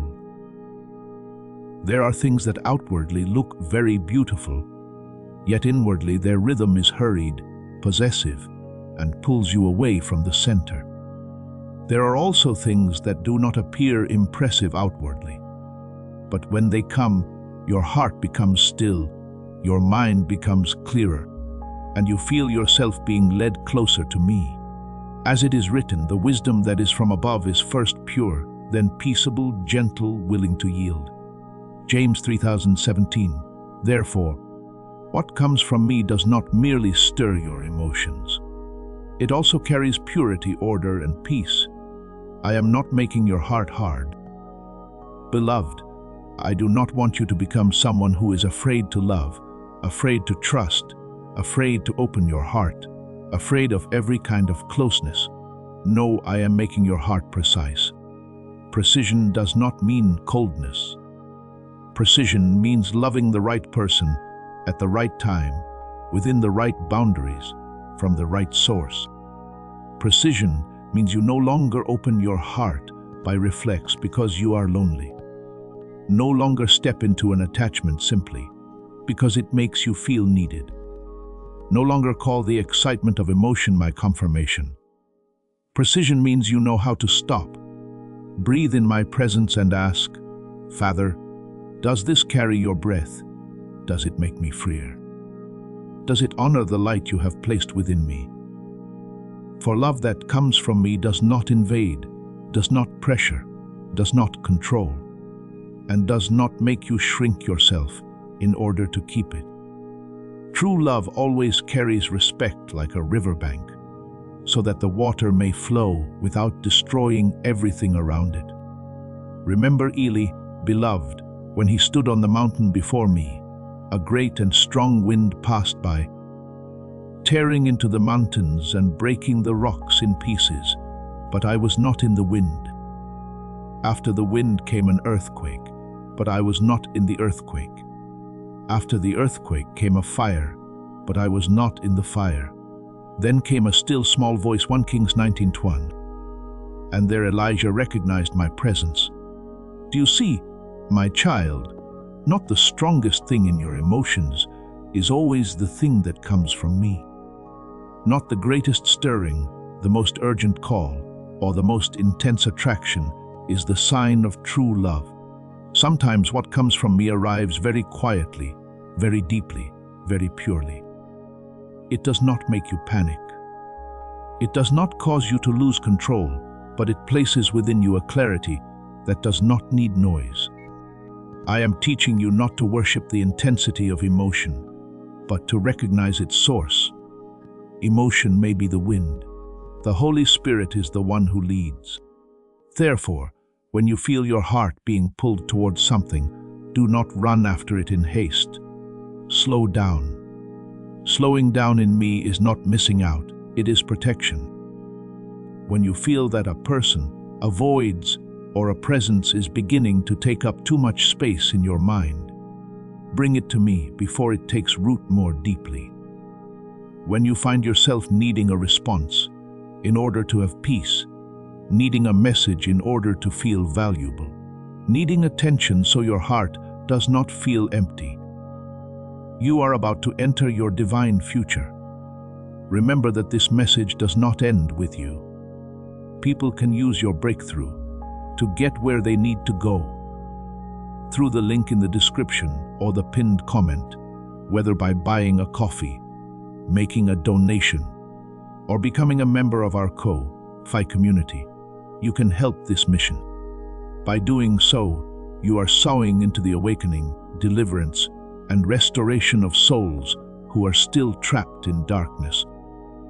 This is not poetry when Jesus says, "Give, and heaven will open over you." Every seed you plant turns into oil for your destiny. fire for your calling, and safety for your family. Now is your time, my child. Have faith, and as you do, watch God multiply what you let go of. Recognize that I am inviting you back to the source. You were not created to live on drops of affirmation, falling from another person's hand. You were created to drink from the unfailing spring in me. As my Son has spoken, whoever drinks of the water that I shall give him will never thirst. John 4:14.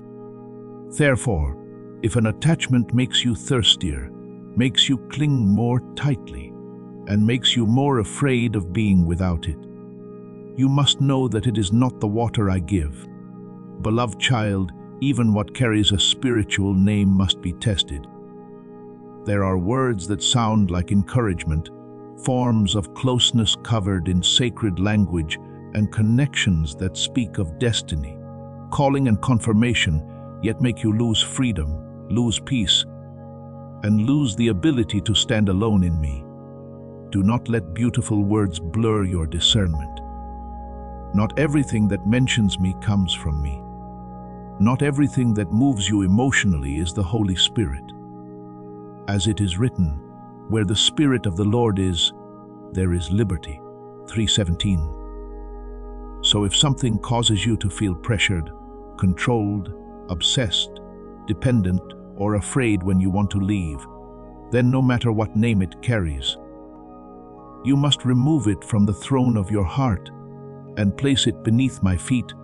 I am training you to love without being swallowed, to show compassion without being swept away, and to open your heart without losing yourself. This maturity does not come in a single day.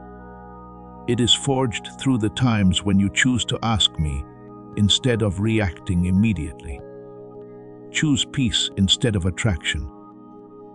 Choose truth instead of the temporary feeling of being filled. Every time you pause before something appealing whose source is not yet clear, you do not become weaker. You become stronger. Every time you refuse an attachment that pulls your soul out of rhythm, you do not lose love. You are protecting your ability to love purely. Every time you return to me, instead of chasing an emotional hunger, you are allowing your roots to go deeper into the true source of life. Do not be afraid when I touch the places within you that were once easily addicted to the feeling of being needed. I know those places were not born from wickedness, but from wounds that had not yet been comforted, from seasons when you felt overlooked, from the times when you had to be strong on your own for too long. I do not despise those empty spaces. I enter them like a father entering the dark room of his trembling child, not to scold, but to light a lamp.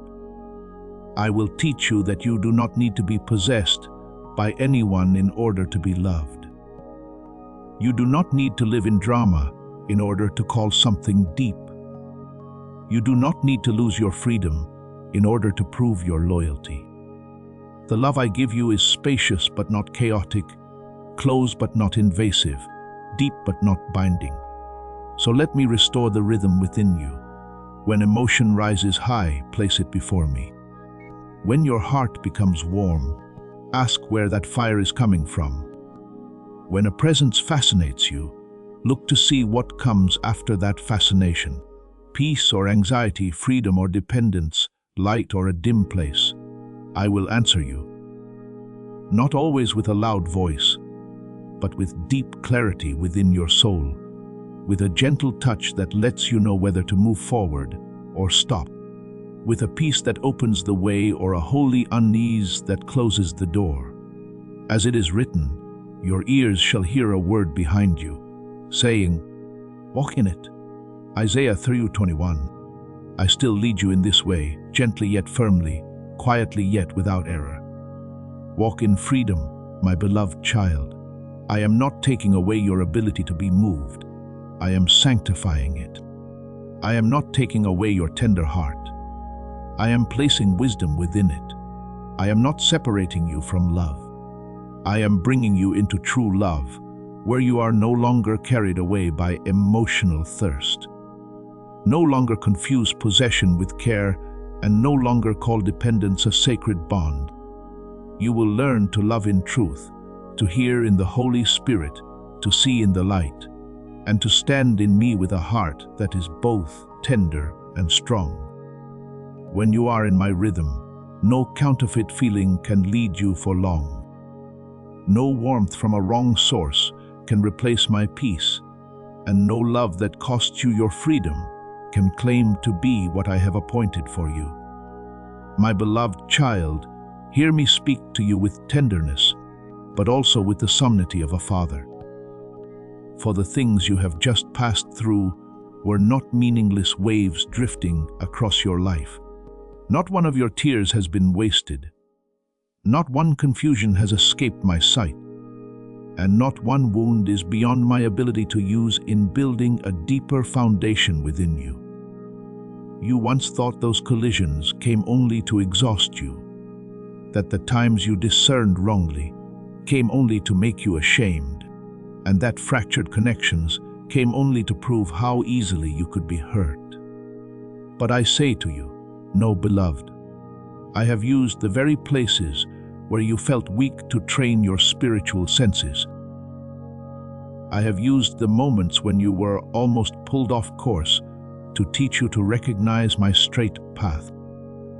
I have used the mixed voices so that the ears of your soul could learn to distinguish what is merely the echo of emotion from what is the call of the Holy Spirit. As it is written, solid food belongs to those who are of full age. That is, those who by reason of use have their senses exercised to discern both good and evil. Hebrews 5:14. Therefore, what you have gone through is not useless depletion, but a holy training ground where I am making you mature, my child. Discernment is not a secondary gift placed on the edge of your journey. It is a pillar of the authority I am forming within you. No one can enter true restoration while still being unclear about the things that disguise themselves as light. No one can carry what is holy without learning to recognize what pollutes the flow. No one can be entrusted with more while still allowing their goodness to be led by haste, pity without light, or the need to be needed by others. I do not want you to have only a soft heart. I want that heart to be anchored in wisdom. I do not want you to have only kindness. I want that kindness to be led by the Holy Spirit. For unguided goodness can open the door to confusion, but goodness placed in my hands will become healing oil. Mercy without discernment may cause you to carry things I never assigned to you. But sanctified mercy will know when to support, when to pray, when to step back, and when to entrust another person into my hands. I am building you from within. Beloved, before I reveal something greater outwardly, many times you have wanted to see quick results, wanted to understand why certain doors closed, why some people could not continue, why I allowed certain things to fall from your hands even though you once thought they were important. But do you know this? A tall house does not begin with a radiant roof. It begins with a foundation buried deep beneath the ground. No one applauds the foundation. No one sees it on the day of dedication. Yet it is the very thing that determines whether the house can stand when strong winds blow. In the same way, what I am doing within you is often so quiet that you may think nothing is changing. But beneath those silent days, I am laying down steadfastness, watchfulness, purity of motive, clarity in hearing, and precision in the way you open your heart. As it is written, through wisdom a house is built, and by understanding it is established. Proverbs 24:3. Therefore, I do not merely want your life to be built. I want it to be built in a way that endures. Remember Solomon, when he was still young and was placed before a responsibility beyond human strength.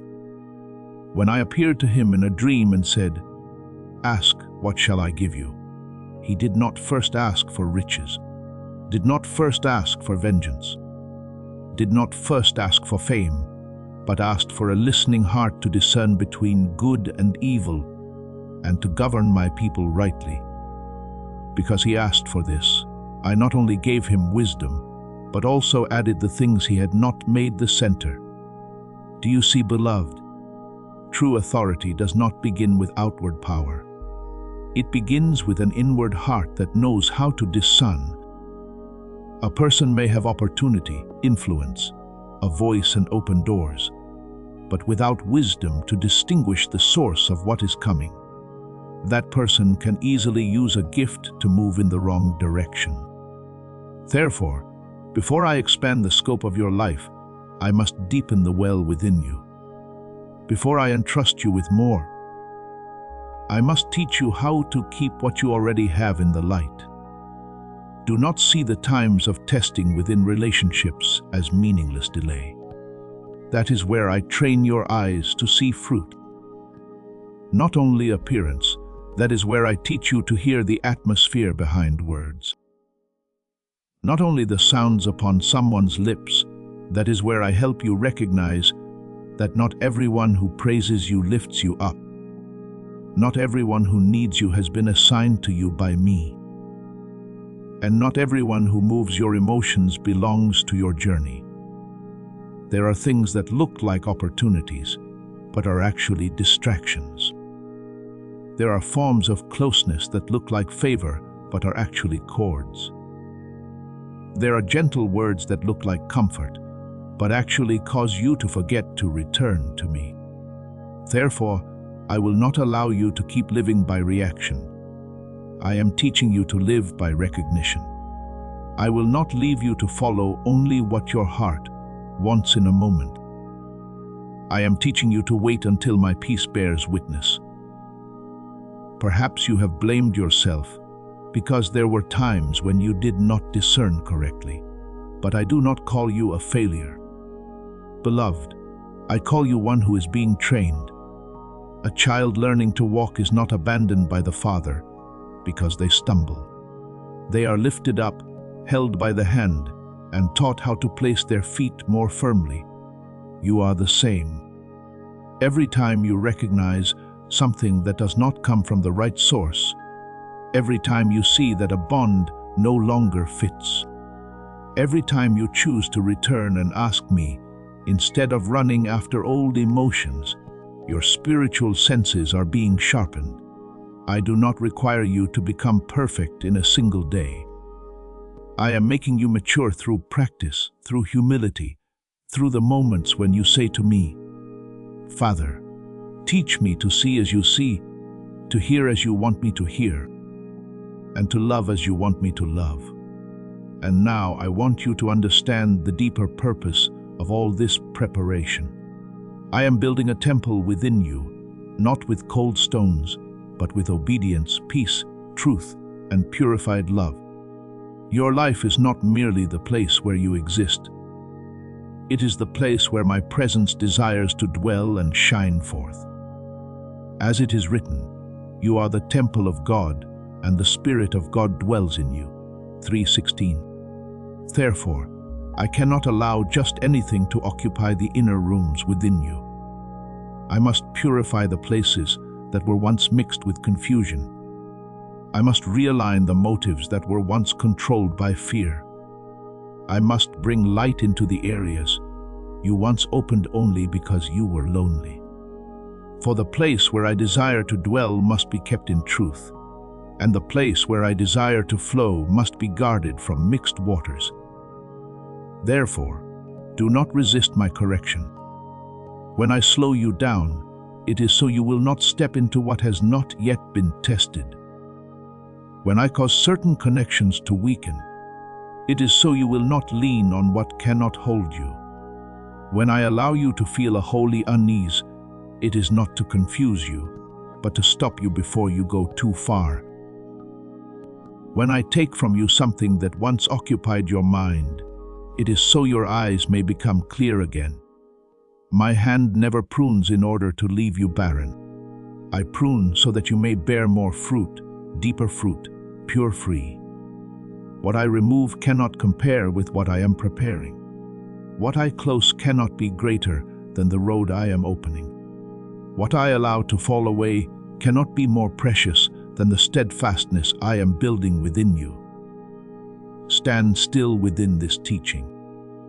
My beloved child, do not be too quick to desire a greater entrustment when the foundation within you still needs to be strengthened. Do not despise the small lessons, for they are what form great authority. Do not resent the seasons of discernment, for they are what protect the blessings ahead from being distorted by old immaturity. I am making you deeper before I make you wider. I am making you pure before I make you brighter. I am making you stronger before I place something heavier upon you. And when the time comes, you will understand that not one trial was meaningless. Not one separation was wasted, and not one time I corrected your heart was too severe. All things are working together to make you someone who can carry restoration without losing discernment. Please know that every seed you plant in this mission will grow into a torch that shines in someone else's darkness. Giving to this work through the link in the description or the pinned comment, whether by buying a coffee, making a donation, or becoming a member of our Ko-Fi community, does not go to a channel.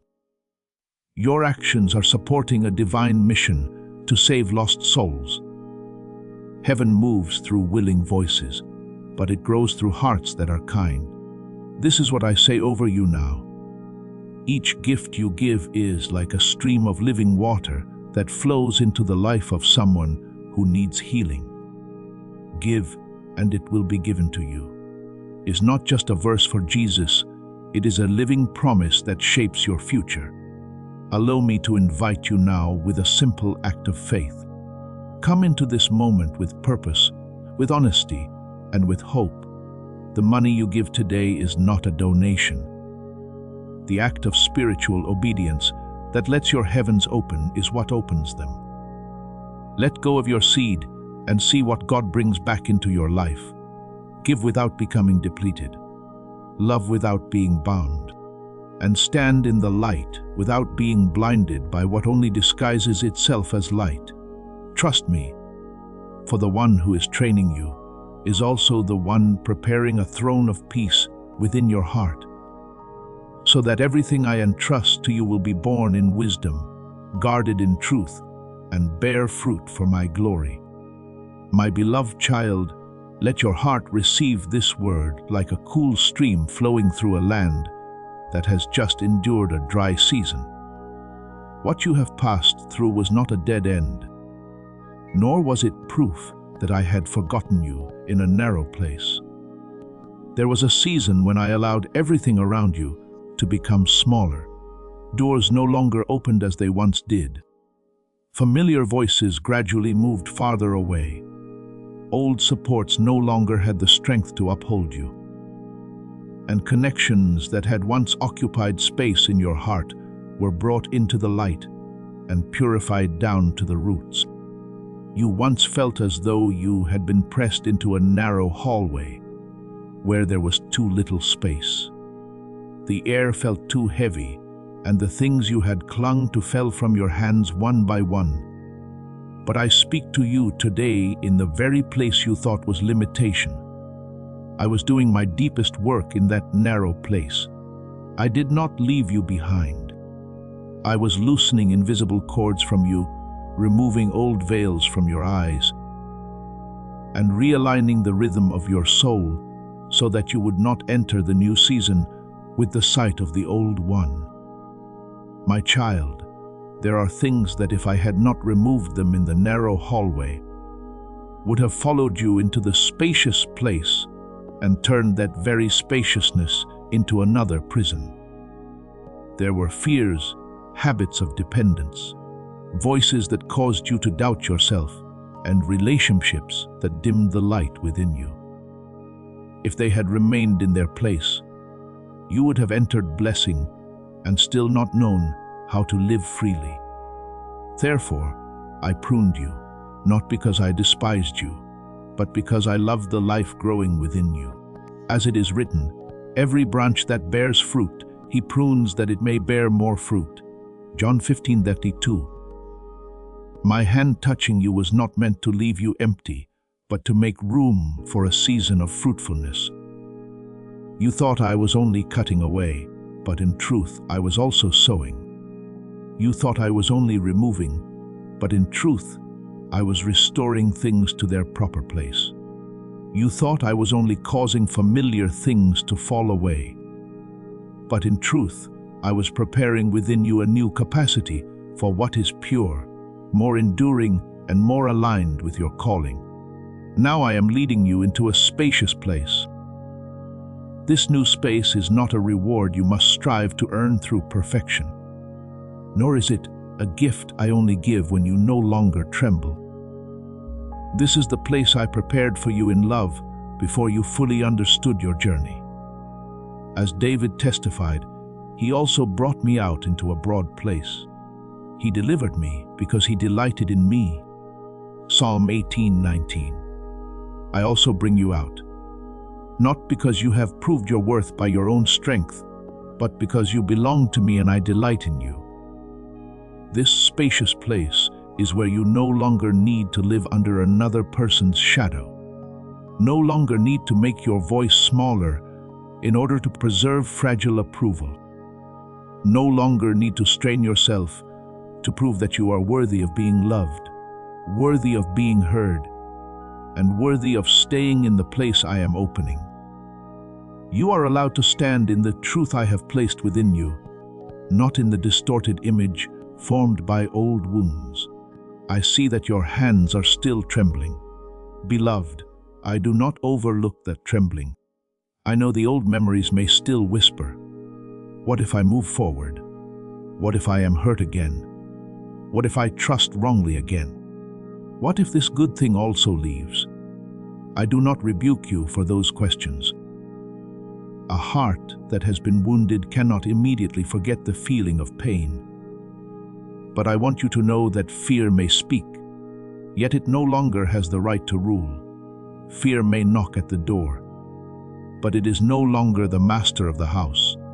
This time is different, not because the world no longer has waves, not because every person you meet will be perfect, not because no more trials will appear, but because you are different. You have been refined by fire without being consumed. You have learned how to pause before giving your heart. You have learned to bring your emotions before me. You have learned to recognize the difference between what stirs you for a moment and what brings lasting peace. Therefore, as it is written, the Lord is on my side. I will not fear. What can man do to me? Psalm 118:6. You do not move forward recklessly, but with the steadiness of one who knows they no longer walk alone. Remember the people of Israel when they stood before the Red Sea. Behind them was the sound of Pharaoh's chariots. Before them was the wide sea. On both sides was what they could not cross. In their eyes it was the end of the road, but in my hands it was the place where I opened a way. I did not lead them to the edge of the sea to destroy them, but so they would see that where man says there is no way left, I can still part the waters and make a path. The Lord will fight for you, and you shall hold your peace. Exodus 14:14. Do you see, beloved? There are narrow hallways in your life that are like the edge of that sea. You thought you were being pressed in, but in truth, I was placing you before a new revelation. You thought there was no room left to breathe, but I was preparing a road that you would only understand when the waters parted. I never abandoned you in the narrow place. I was bringing you through it. And now, as you come into a spacious place, I am not only teaching you to step out, I am teaching you to remain in freedom without returning to old chains.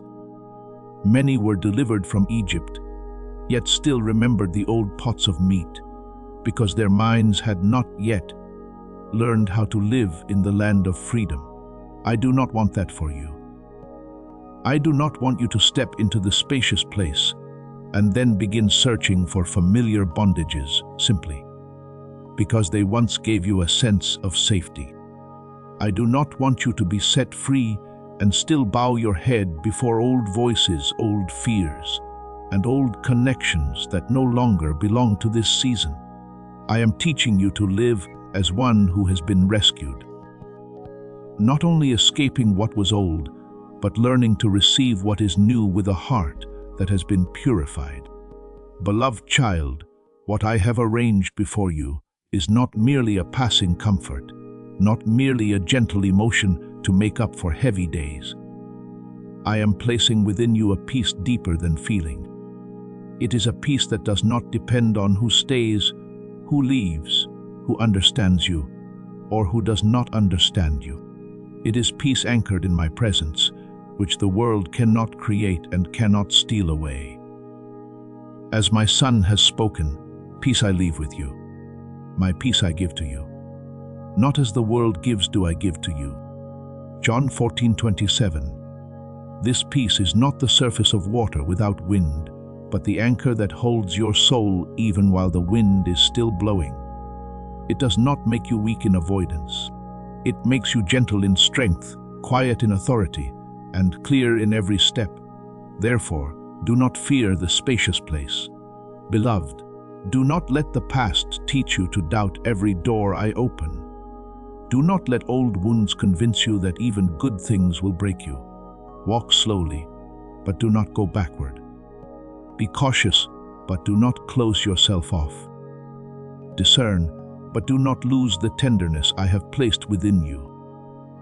I brought you through the narrow hallway, not so that you would live forever in a defensive posture, but so that you could stand in the spacious place with a heart that is both wise and free.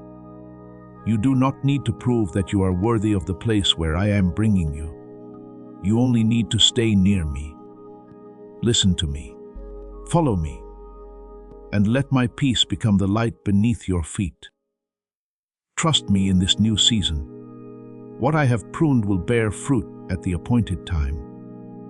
What I have loosened will no longer bind your feet. What I have sown in tears will rise in life.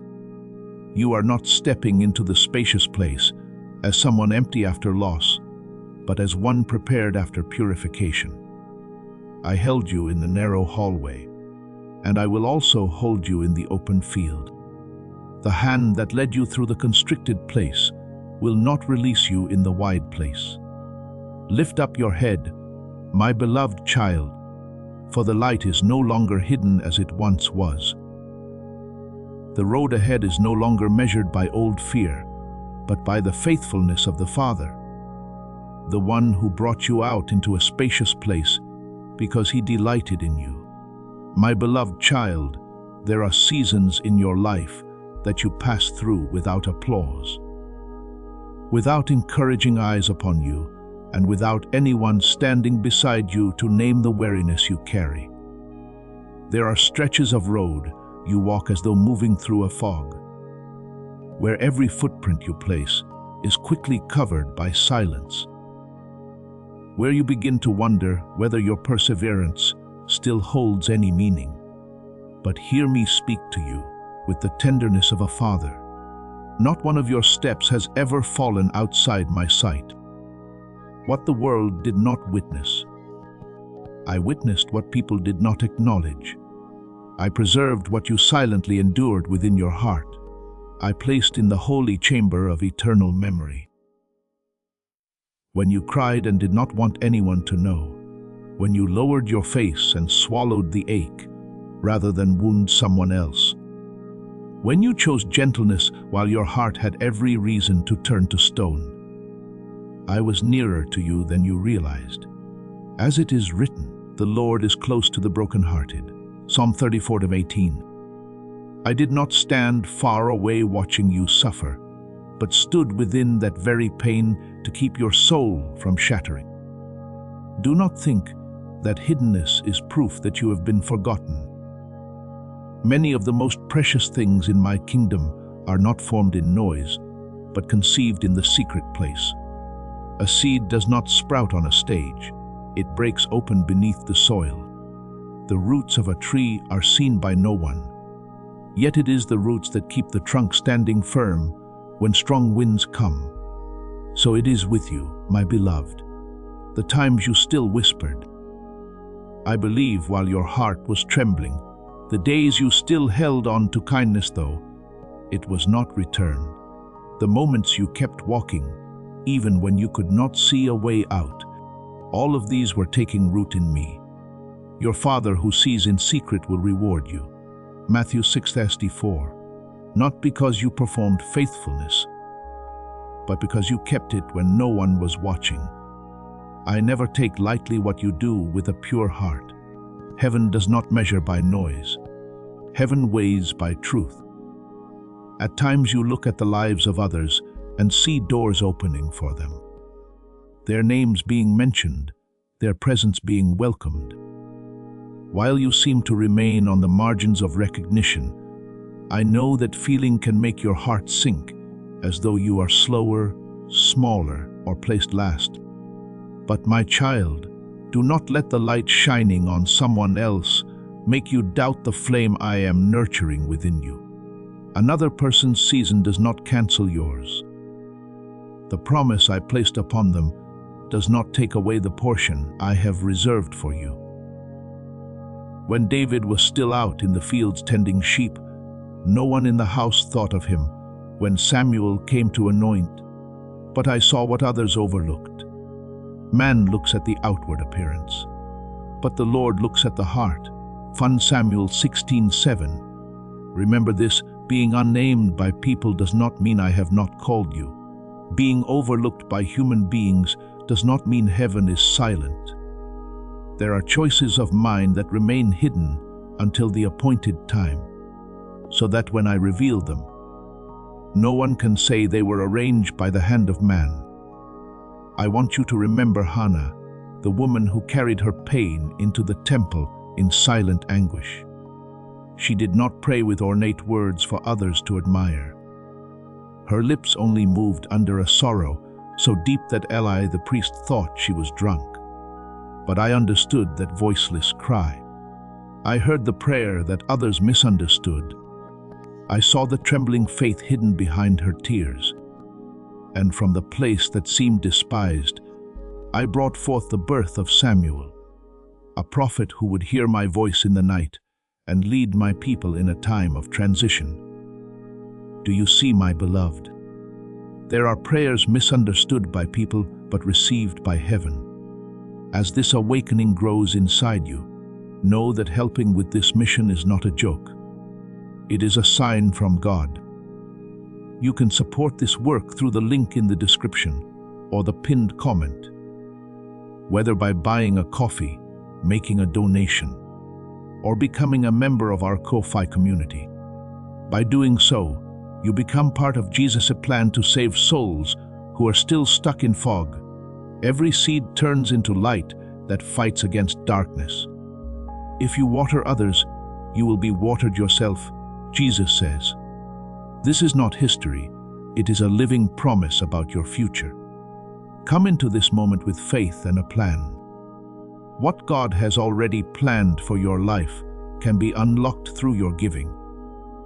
There are pains no one interprets rightly, yet in my hands they become the cradle of something holy. Do not be ashamed of the seasons when all you can do is sigh before me, for the Spirit Himself intercedes for us with groanings too deep for words. Even when you do not have enough words, I still understand your whole heart. My beloved child, let this word sink deeply not only into your thoughts, but into the most hidden place of your soul. Everything you do in my light is never meaningless.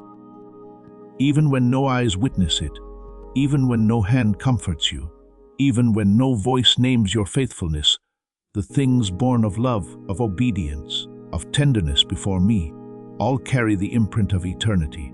People may forget, the crowd may pass by.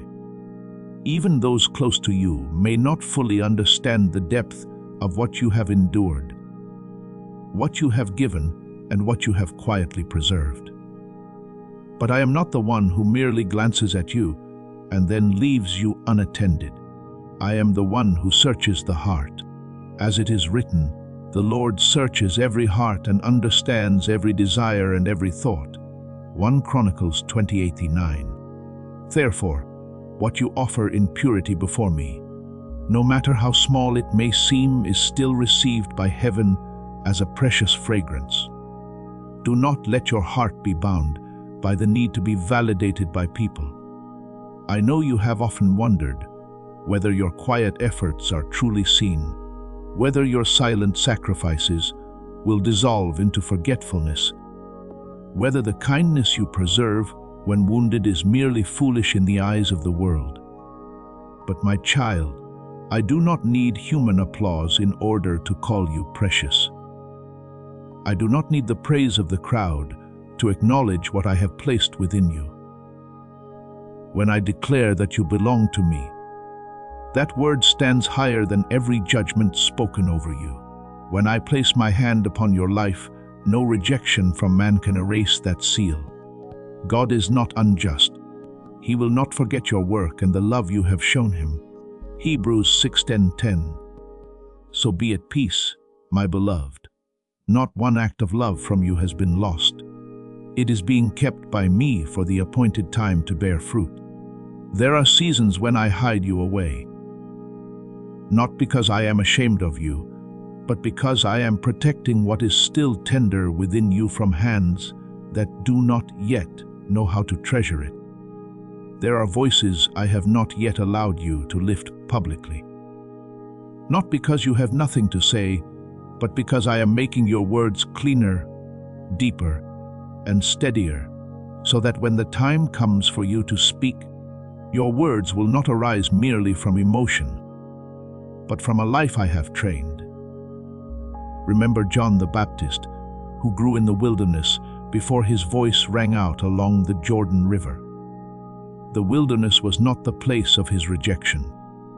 It was the place where I prepared him to become the voice that made ready the way. As it is written, a voice of one calling in the wilderness, prepare the way for the Lord, Isaiah 4:3.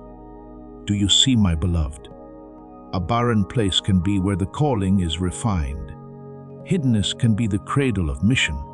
Silence is not always absence. Sometimes silence is the holy chamber where I am restoring order within your soul.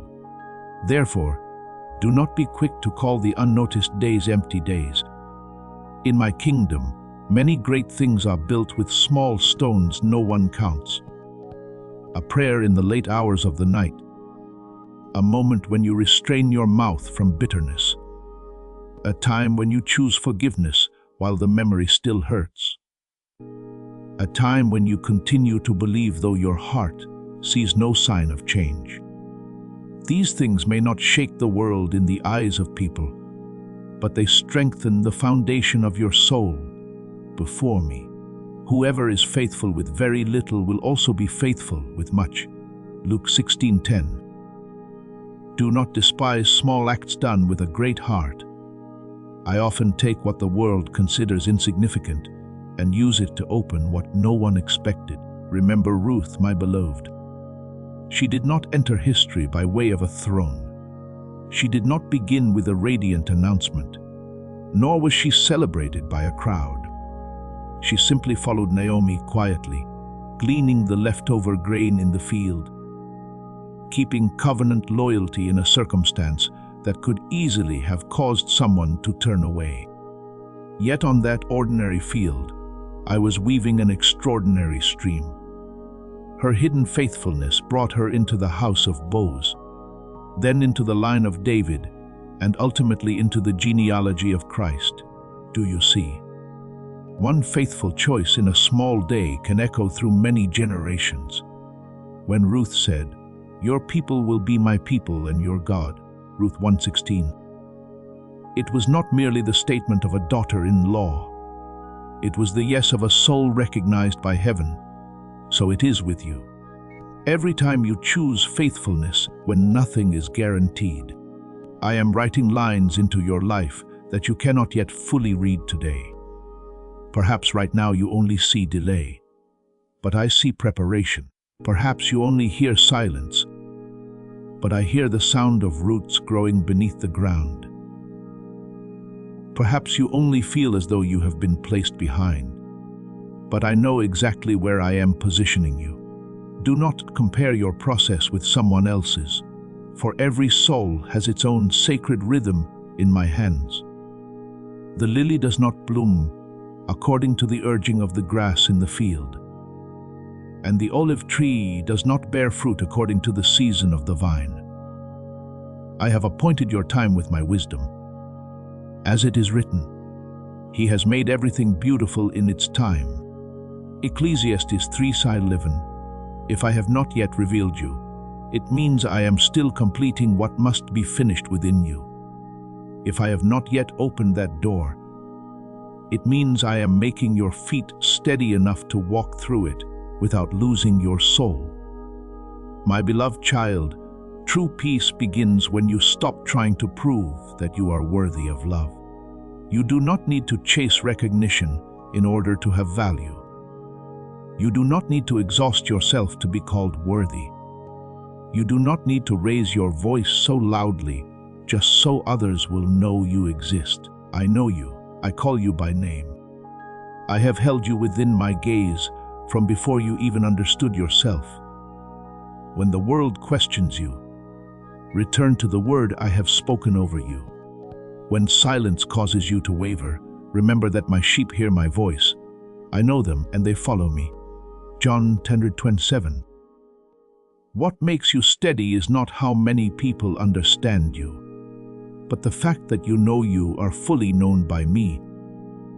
Therefore, remain in this holy rest, not the rest of surrendering and defeat, but the rest of a soul that knows it is being led. You do not need to rush to open doors I have not opened. You do not need to fight for a position I have not yet entrusted to you. You do not need to pull the light toward yourself by your own strength. When the appointed time comes, what I have placed within you will be revealed by grace, not by striving. Just as the sun does not need to beg the dawn for permission to rise. You do not need to beg the world for permission to shine in the time I have appointed. Commit your way to the Lord. Trust in Him and He will bring it to pass. Psalm 37:5, your part is faithfulness. My part is fulfillment. So today I place my hand upon the weary places within you and speak. Be at peace. I saw you when you were unseen. I heard you when no answer came. I remembered you when others forgot. You are not a wandering soul drifting through an undefined emptiness. You are a beloved child called, kept, and covered within my covenant. My love for you does not change according to human recognition, does not diminish in seasons of silence, and does not withdraw in the days when your strength is faint.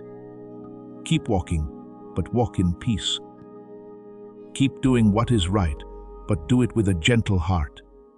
Keep loving, but do not fear that you will be forgotten. For I am the one who remembers you with everlasting love, and in my sight you are always guarded, always cherished, and always mine, my beloved child. There will come a day when you no longer have to stand in the midst of life explaining who you are. No longer have to use weary words to prove that your heart is pure. No longer have to brace yourself beneath the weight of eyes that do not yet understand your story. I know there have been seasons when you wanted to speak up, not because you were proud, but because it hurt to be misunderstood. Not because you craved attention, but because you simply longed for the truth within you to be seen fairly. But I say to you, let your hands release the work of defending your own name. For your name is safer in my hands than in all your efforts to justify yourself. Be still before the Lord and wait patiently for him. Psalm 37:7 is not a call into passivity, but an invitation into a higher trust where your soul is no longer pulled along by the need to be understood by people immediately. There are truths that do not need you to shout loudly in order to remain true. There are works of mine within you that do not need a spotlight in order to carry weight. When I complete what I am building in your life, the fruit itself will speak on your behalf. The peace upon your face, the wisdom in your words, the gentleness in your responses, and the steadiness in your steps will become a testimony no one can deny. You do not need to display yourself, because I do not lift you up through hollow self-promotion. I cause what is true within you to mature until others can no longer keep calling it coincidence. As my son said, by their fruits you will know them. Matthew 7:20. Therefore, what I have sown in you will be recognized, not by the sound of your own introduction, but by the harvest I cause it to produce. So when you step again into places that once remained silent about you, do not enter with resentment. Do not walk in as one who must demand back every fragment of recognition that was lost. You are about to enter your divine future. Remember that this message does not end with you. People can use your breakthrough to get where they need to go. Through the link in the description or the pinned comment, whether by buying a coffee, making a donation, or becoming a member of our Ko-Fi community, you can help this mission. By doing so, you are sowing into the awakening, deliverance, and restoration of souls who are still trapped in darkness. This is not poetry when Jesus says, "Give, and heaven will open over you." Every seed you plant turns into oil for your destiny, fire for your calling, and safety for your family. Now is your time, my child. Have faith, and as you do, watch God multiply what you let go of. Walk in as one who has been preserved by me through the fire. One whom I have taught that your worth does not rest in the mouths of others. One whose foundation I have restored in the hidden depths. The rooms that once did not call your name will no longer have the power to define you. The doors that once closed before you will no longer be the measure of your destiny. When I bring you back, I do not do so for you to triumph over others in pride, but so that my faithfulness may be seen through a soul that chose not to become bitter in a season of being overlooked. You prepare a table before me in the presence of my enemies. Psalm 23:5. But that table is not set so you may take revenge.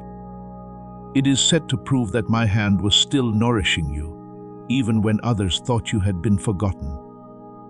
Remember Joseph, my beloved. When he was young, he saw dreams that even his own family could not accept. He was thrown into a pit, sold away, falsely accused, imprisoned, and there were long years when the promise seemed buried beneath the dust of injustice. Yet through all those years, I never lost sight of him. I did not need Joseph to go from place to place explaining that he was innocent, that he had a calling, that he had been treated wrongly. I allowed time, wisdom, circumstance, and famine to become witnesses. On the day he was brought before Pharaoh, what I had placed within him became necessary for an entire nation. When he met his brothers again, Joseph did not stand as a man seeking revenge.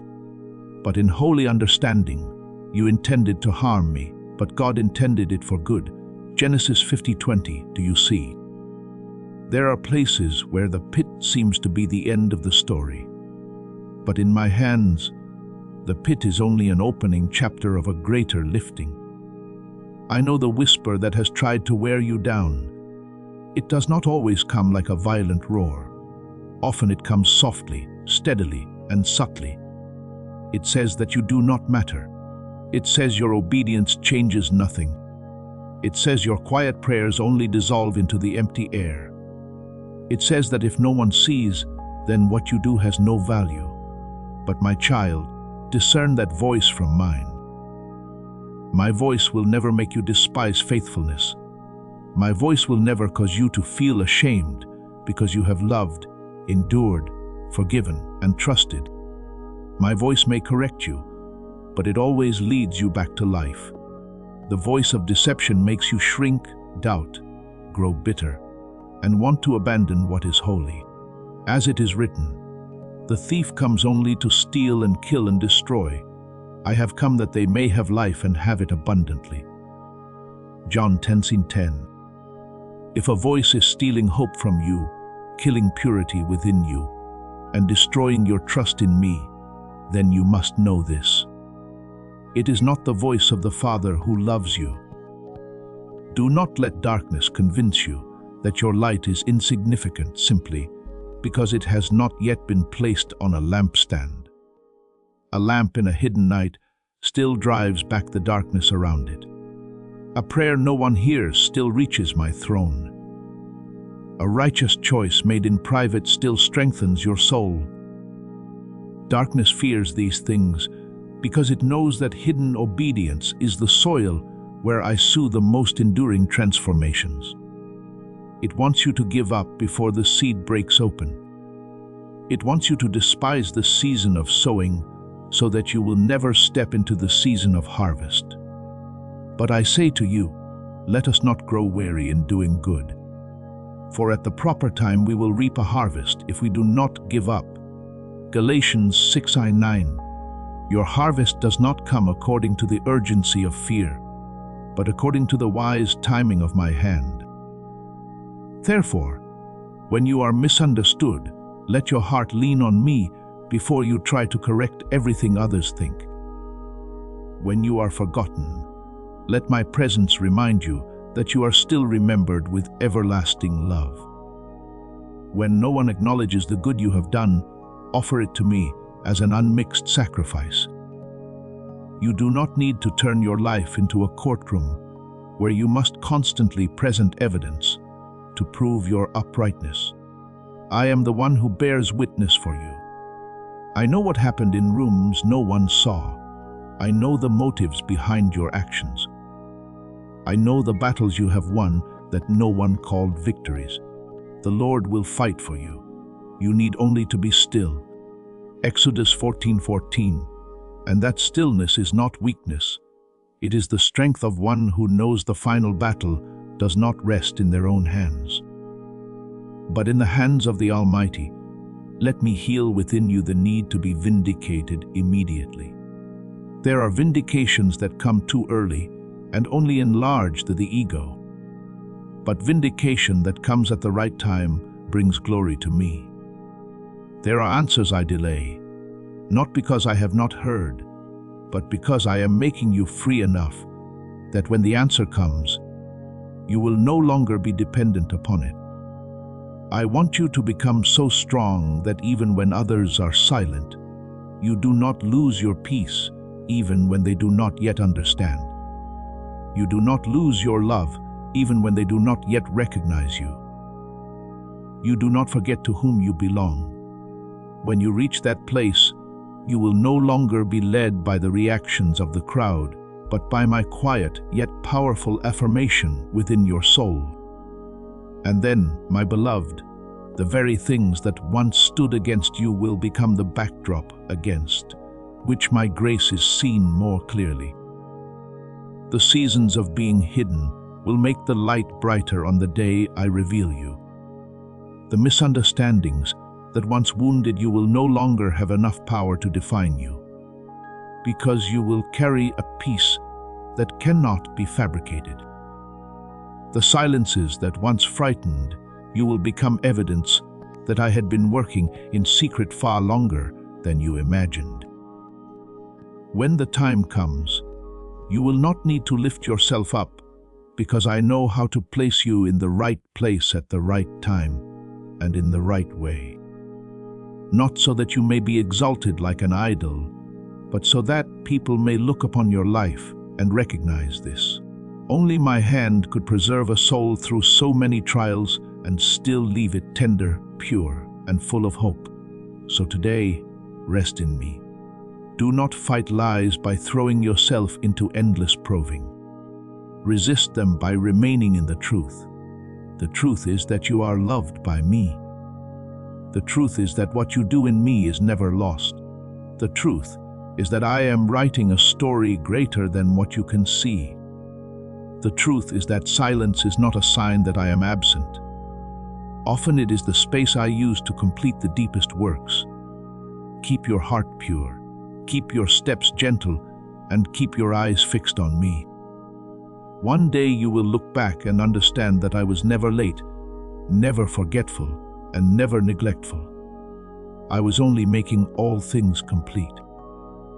So that when your story is opened, it will not speak only of you, but will resound like a song of my faithfulness that never changes.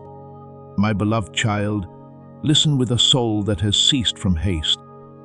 For I am placing within you a deeper understanding of how I uphold what belongs to me. There will come a day when you no longer have to stand before cold gazes explaining who you are. No longer have to use words to prove that you have value. No longer have to try to pull the attention of the world toward yourself, as though your existence is only confirmed when someone sees you. I did not create you to live by the applause of man. Nor did I create you to exhaust yourself in the race for recognition. I am the one who called your name before the world knew you. I am the one who saw what I placed within you before you fully understood it yourself.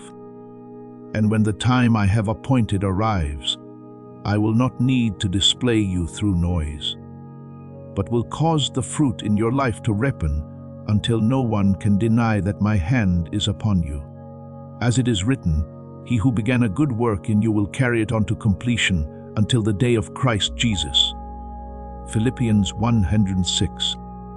What I began in you will not be left unfinished, will not be buried, and will not be erased by anyone's silence. Therefore, do not fear the places that once said nothing about you. Do not let the rooms that once overlooked you become wounds that govern your soul. Do not let the people who once failed to recognize you cause you to doubt my choosing. There will be a time when those very places that once remained silent become the places where my faithfulness resounds most clearly, not so that you may enter with pride, like someone reclaiming spoils for a wounded ego, but so that you may enter with the humility of one who knows they have been kept by grace. When I bring you back into spaces that once did not know how to receive you, I do not do so for you to answer with bitterness, but so the light within you may testify that I have healed, built, refined, and made you steadier than before. For all those who exalt themselves will be humbled, and those who humble themselves will be exalted. Luke 14:11. Not with the empty exaltation of the world, but with the holy lifting that comes from my hand, placing you in the right position without causing your soul to lose its purity. You do not need to turn your life into a constant courtroom, where you must stand and present evidence to defend your uprightness. I know what happened. I know the words others spoke unfairly. I know the moments when you were misunderstood while your heart only wanted to do what was right. I know the times you chose silence not because you were weak, but because you did not want to sow more wounds. And I also know the times when you wanted to defend yourself, wanted to make things clear, wanted to prove that you were not what others thought. But my beloved, there are battles that if you enter them by yourself, will cost you your peace before you ever reach justice. Yet if you entrust them to me, I will use circumstances, timing, outcomes, and harvest to bear witness for you. The Lord will fight for you. You need only to be still. Exodus 14:14 does not mean you are forced into powerless silence. It means you are invited to place the burden of vindication into the hands of the one who never judges wrongly. Remember Moses, my beloved. There was a time when his own brother and sister spoke against him, and Moses did not immediately lift himself up to defend his position. Scripture says that he was very humble, more than anyone else on the face of the earth. And I myself called Aaron and Miriam forward to judge what they had spoken. Moses did not need to build a monument for himself because I bore witness for him. With him I speak mouth to mouth. Numbers 12:8. Do you see? There are those whom I defend not because they argue better, but because they know how to keep their hearts in humility when they are wounded. I do not forget the one who guards their mouth from bitterness. I do not abandon the one who chooses to entrust their reputation to me. And when I rise to bear witness, that testimony carries more weight than every defense you could ever speak for yourself. Yet I know that another voice has tried to slip into you. Please know that every seed you plant in this mission will grow into a torch that shines in someone else's darkness. Giving to this work through the link in the description or the pinned comment, whether by buying a coffee, making a donation, or becoming a member of our Ko-Fi community, does not go to a channel. Your actions are supporting a divine mission to save lost souls. Heaven moves through willing voices, but it grows through hearts that are kind. This is what I say over you now. Each gift you give is like a stream of living water that flows into the life of someone who needs healing. Give, and it will be given to you, is not just a verse for Jesus. It is a living promise that shapes your future. Allow me to invite you now with a simple act of faith. Come into this moment with purpose, with honesty, and with hope. The money you give today is not a donation. The act of spiritual obedience that lets your heavens open is what opens them. Let go of your seed and see what God brings back into your life. It does not always roar like a storm. Many times it only whispers very softly, but repeats itself for a long time. It tells you that no one sees you. It tells you that your obedience changes nothing. It makes you look at your hidden sacrifices as though they were dust slipping through your fingers. It causes you to wonder whether your kindness is foolish, whether your patience is useless, whether the light you are trying to keep is too small against a night so thick. But I say to you, discern that voice. It is not mine. My voice may correct you, but it will never make you despise what is holy. My voice may lead you to repentance, but it always opens a way toward hope. The lies of darkness, however, pull you into despair, make you shrink back, make you want to give up, and make you believe you have been forgotten in a meaningless emptiness. As it is written, the light shines in the darkness, and the darkness has not overcome it. John 1:5. So every time you choose to remain in the light, even if it is only one small choice in the depth of night, darkness has already failed before me. Do not underestimate those hidden victories. There are victories that are not announced with silver trumpets, yet they are recorded in eternity. The time you did not answer with bitterness when provoked, that was a victory. The time you prayed for someone who once hurt you, that was a victory. The time you continued doing what was right when no one praised you, that was a victory. The time you did not allow misunderstanding to turn you into a hardened person, that was a victory. Do you think these things are small? No, my beloved, they are the quiet stones building the temple within you. Let us not grow weary in doing good, for at the proper time we will reap a harvest if we do not give up. Galatians 16:9. The season of sowing is often quiet, but the harvest will have its own voice. The seed makes no noise while it lies in the soil. But when the tree blossoms, no one can still say that the ground was empty. I want you to understand that the silence before was not always absence. Sometimes it was the space I used to shape your story more completely. If everything had been explained too soon, you might have received a little relief, but not learned deep freedom. If everyone had recognized you immediately, perhaps you would have leaned on their voices more than mine. If every misunderstanding had been resolved in a single moment, you might not have had time to learn that your identity does not rest in the mouths of others. Therefore, in my wisdom, there are times when I allow the silence to continue, not to wound you, but to cut off your dependence on outward validation. I am teaching you to stand firm beneath my gaze before you step into places filled with the eyes of people. Then, when my season comes, the witnesses I have prepared will not need to speak with noisy words. Your maturity will testify, your peace will testify. The doors that open at the right time will testify. The results born from faithfulness will testify. Those who once remained silent may see what they did not see before. But by then, your heart will no longer hunger for recognition as it once did.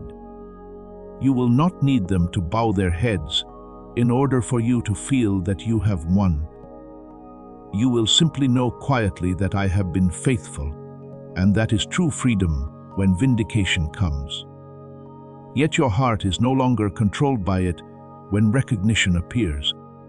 Yet you still keep your humility when others finally see. Yet you do not forget that I saw you long before anyone else did. Therefore, my beloved child, guard your heart from bitterness, for bitterness will turn your season of waiting into a prison. Guard your mouth from words born out of woundedness, for not every true word needs to be spoken while the soul is still unsettled. Keep your eyes fixed on me, for only in my gaze will you remember who you are. You are not forgotten. You are not invisible in my story. You are a beloved child being taught, trained, uncovered, and prepared. When you no longer need to prove yourself by your own strength, you will begin to walk in the gentle authority of one who knows they belong to me. Today, I place peace upon the places within you that were once wearied by lies. I pour light over the corners of your heart that once doubted whether your obedience was useless. I remind you once again, what is done in me will not be lost. What you sow with tears will not be forgotten. What you keep in humility will not remain buried forever. At the appointed time, I will let the fruit speak. Let the harvest bear witness. And let your story tell not only of your endurance, but of my faithfulness. Remain still in trust. Not still because you are afraid, but still because you know that the one who fights for you has never lost a battle. I am with you. I see you, I keep you. And the light I have placed within you will continue to shine until every darkness must retreat before my glory. My beloved child, do not despise the things you think are small simply because no one sees them in my kingdom. It is not always the loudest thing that carries weight. And it is not only what many people know about that is called precious. There are prayers that have not yet become words, only trembling within your chest, yet I have heard them fully. There are lines you have written in silence, thinking they may never touch anyone, yet I have read them as an offering from the hidden depths of your soul. There are sighs you have released in the night, when you no longer had strength to arrange them into words. But to me those sighs did not dissolve into emptiness. They rose before me like the fragrance of a heart, still seeking its father. Do you think I only hear strong, fluent prayers filled with faith. No, my beloved, I also hear broken prayers, choked sobs, and silences where tears have spoken in place of your mouth. As it is written, before they call, I will answer while they are still speaking. I will hear Isaiah 65:24. Therefore, even when you cannot yet name your pain, I have known it already. There are times when you only whisper within your heart, I am so tired. And immediately afterward, you condemn yourself as though that weariness were proof that your faith is weak, that you are not strong enough, that you have disappointed me. But I do not see you that way. I am not a father who loves you only when you stand upright, who draws near only when you speak beautiful words, who is pleased only when you hide the fractures within your heart. I am the one who upholds you when your knees tremble.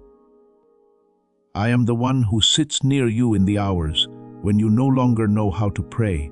The Lord upholds all who fall and lifts up all who are bowed down.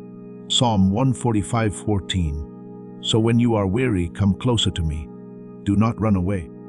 Your weakness does not push me away. It opens a place for my tenderness to touch you more deeply. I want you to understand this. I remember the times you grew weak yet still did not let go. Not to condemn you for being weak, but to honor the perseverance you chose in the midst of that weakness. There is a beautiful faithfulness in the one who keeps walking even when their feet are in pain. There is a precious kind of faith in the one who still lifts their eyes to me when their heart no longer feels the light. There is a sacred fragrance in the one who remains tender when life has given them enough reasons to become bitter. People may only see the moment you slowed down, but I see the whole battle you overcame in order to still be here. Others may hear you say very little, but I know how many times behind that silence you held yourself back from collapsing.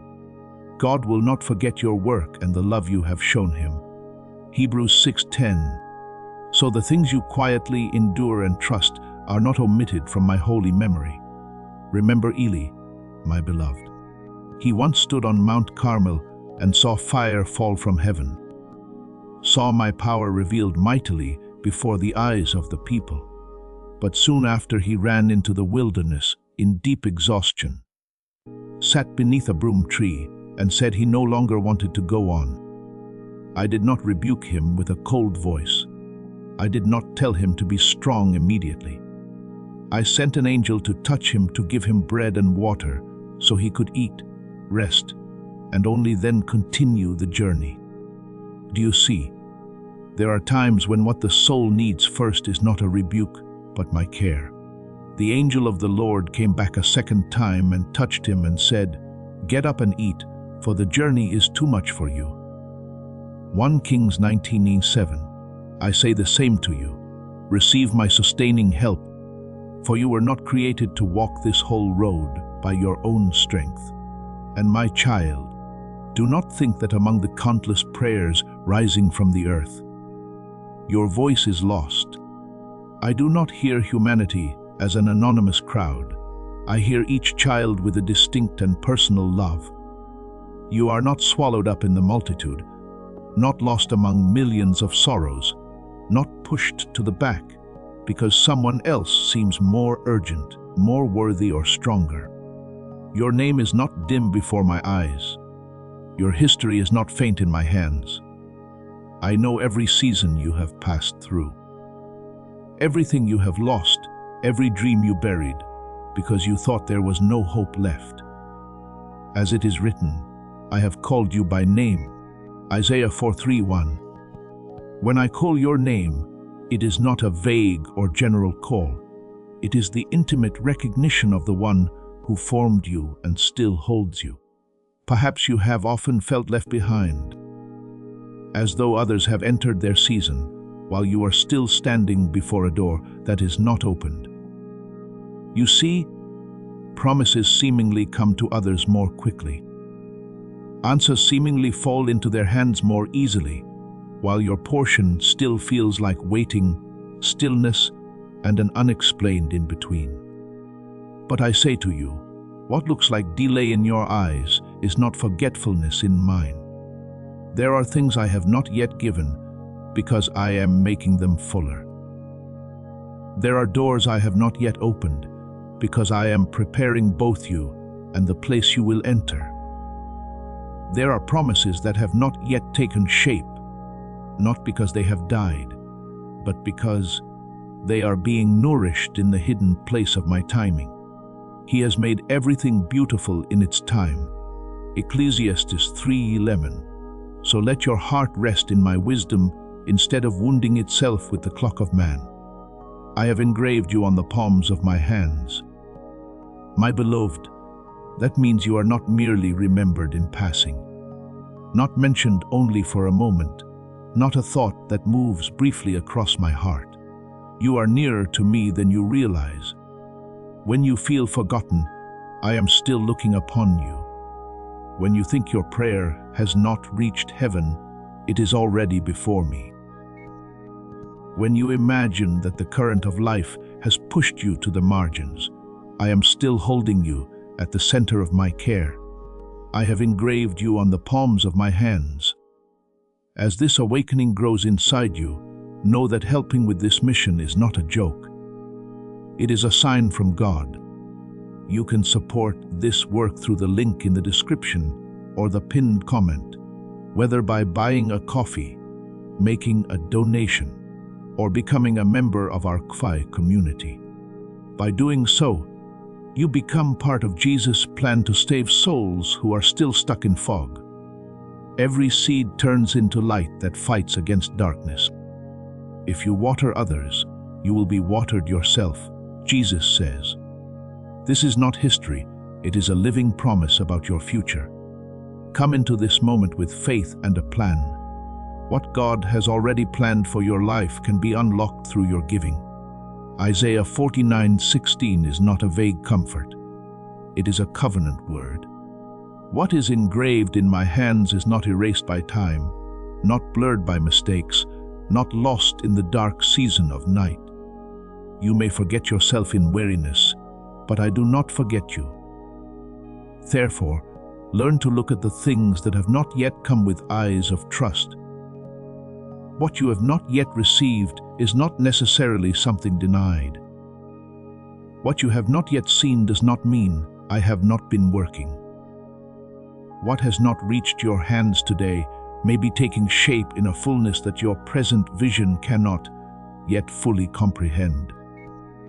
Just as Abraham had to pass through long years between the promise and the birth of the child, you too have spaces between what I have spoken and what you are able to see. But that space is not where the promise dies.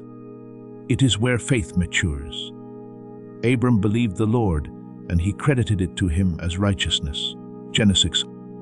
I am not only concerned with bringing you to the reward. I am also forming within you a heart that knows how to trust me even when the reward is not yet in your hands. So today, when you feel small, remember that I do not measure you by your feelings. When you feel weary, remember that I do not draw away from the brokenhearted. When you feel slower than others, remember that I never mistake the timing. And when you have only enough strength left to sigh, let that sigh become the simplest prayer. Father, please keep me. I will keep you. I will lift you. I will complete what I have begun. Wait a little longer, not in despair but in peace. Not because you have been left behind, but because I am preparing something greater than what you could imagine for yourself. You are not drifting. You are not forgotten. You are not erased from my story. You are the child I love with everlasting love, the one I remember with unchanging faithfulness, and the one I hold in a palm that no power can open to steal you away from me. My beloved child, let me speak to you with tenderness, but also with deep truth. Not every closed door is an obstruction, and not every season of waiting is a sign that you have been forgotten. There are things I withhold, not because I want to hurt you, but because I love you too much to give you something that could cause your soul to break under its weight before you are ready to carry it. If I placed you in a spacious place while your inner foundation was still trembling, that very spacious place would become dangerous ground if I allowed the light of people to shine on you too early, before you had learned how to remain in my light. Praise could become a chain. Recognition could become a distorted mirror, and what you once called a blessing could quietly draw you away from my presence. Therefore, do not resent the hidden seasons. Do not see them as a prison. See them as the place where I nurture you, cover you, restore the rhythm of your heart, and teach you that the most precious thing is not to be seen by people, but to be near me in truth. Whoever dwells in the secret place of the Most High will rest in the shadow of the Almighty. Psalm 91:1. And that secret place is not where you are forgotten. It is where you are covered. I know you have longed to step out, longed for what is within your heart to be recognized, and wondered why doors seem to open for others while they open slowly for you. But my child, I am not only preparing the place you will enter, I am preparing you for that place. I am not only concerned with whether an opportunity is given to you. I am concerned with whether you will still keep your soul pure when that opportunity comes. There are people who ask to be lifted up, but when they are lifted up, their hearts lose their tenderness. There are people who ask to be used in great ways, but when they are seen, they forget the hand that raised them from the low place. I do not want that to happen to you. I do not want blessing to become a burden, nor revelation to become a garment too heavy for your shoulders. That is why I have taught you in silence what the stage could never teach. How to worship when no one hears, how to be faithful when no one praises, how to rejoice in me when there is no outward sign, and how to say with your whole soul, Father, as long as I have you, I still have enough. Remember Moses, my beloved, before he stood before Pharaoh, before the staff in his hand became a sign of power, before the Red Sea parted, before the people, he had long years in the wilderness of Midian. The one who had grown up in a palace had to relearn smallness among the sheep, had to allow his old haste to be cooled, had to let the ambition of human strength be replaced by dependence on me. In the eyes of people, that wilderness may have looked like burial, but in my plan, it was the school of humility when I appeared to him in the bush that burned but was not consumed. I did not call a man who was searching for a stage. I called a man whom the wilderness had softened. And when Moses said, "Who am I that I should go to Pharaoh?" Exodus 3:11. I did not answer by exalting his ability, but by saying, "I will be with you." Do you see what makes a person able to step into their mission is not showy self-confidence, but the certainty that I go with them in the same way, my beloved. I have you through seasons no one saw, in order to separate you from the need to live by the eyes of others. I allowed you to taste silence so you would realize that my voice is still clear enough within your heart. I let you pass through days when your name was not called, so you would understand that your identity does not rest in the mouth of the crowd. I allowed certain things to slow down so you would learn not to mistake delay for rejection. Truly, my soul finds rest in God. My salvation comes from him. Psalm 6:1. That word is not merely a sacred hymn. It is the rock I am placing beneath your feet.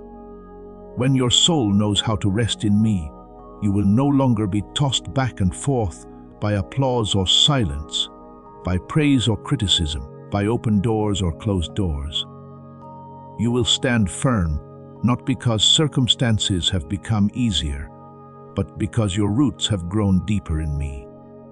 And now, as you begin to stop chasing the light of people and seek the light of my face instead, as you no longer beg to be seen at any cost, but only long to be near me in truth, as you have learned faithfulness in ordinary days, this is the very sign that a new movement is drawing near.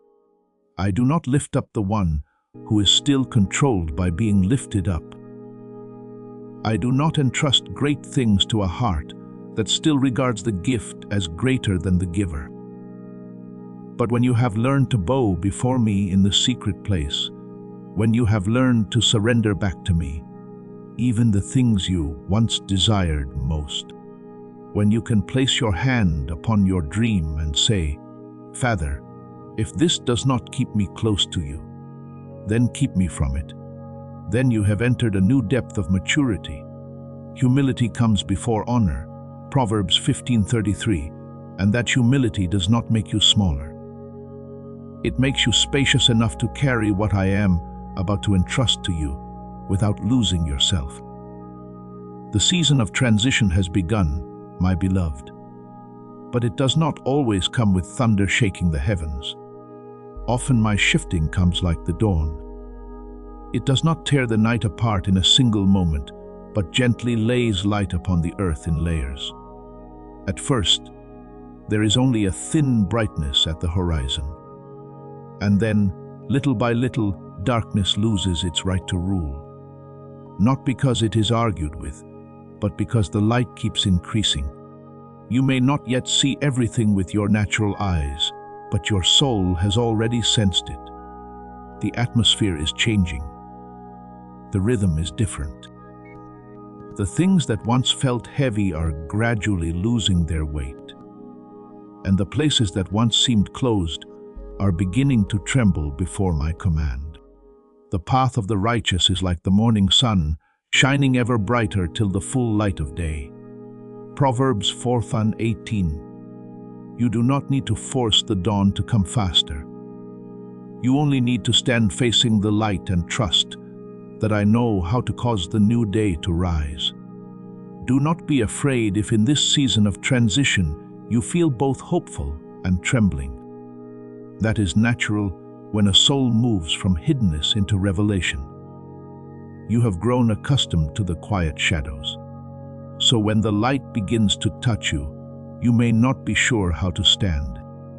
But I will teach you. I will not bring you into a new place and leave you to manage it with old strength. I will go before you to open the way behind you to guard you, and within you to keep your peace. Remember Joshua standing before the Jordan River. He could not use Moses' former experience to cross by an old method. He had to listen for new instruction for a new time. When the priests placed their feet in the water, the river parted. There are pathways that open only when you step forward in obedience. Be strong and courageous. Do not be afraid. Do not be discouraged. For the Lord your God will be with you wherever you go. Joshua 1:9. Your courage does not lie in knowing every detail, but in knowing that I am with you. Therefore, keep your heart tender as the light increases. Do not let the season of revelation awaken old desires to be praised, to prove yourself, or to be placed above others. If I bring you forth, it is not so. You may become the center of admiration, but so your life may become a window through which others can see my faithfulness. If I open a door, it is not so. You may build a tower for your own name, but so you may enter into service with a heart that has been purified. If I allow fruit to appear, it is not so you may forget the roots, but so you may become even more grateful for the hidden place that caused you to grow. Let the one who boasts boast in the Lord. 1 Corinthians 1:31. When you remember this, being lifted up will not make you proud. It will draw you into deeper worship. I want you to be at peace with what is taking place in the unseen realm around your life. Not every sign of change comes through great events. Sometimes change begins with a lightness in your heart that you did not have before, a clarity in your mind, a separation from an old fear, an ability to say no to what once pulled you down, a renewed desire to pray, a small but persistent faith rising from ground that had once been dry. That is my dawn within you. That is the sign that I am setting right what was out of order, renewing your strength, and preparing you to cross a threshold you were not yet steady enough to enter before.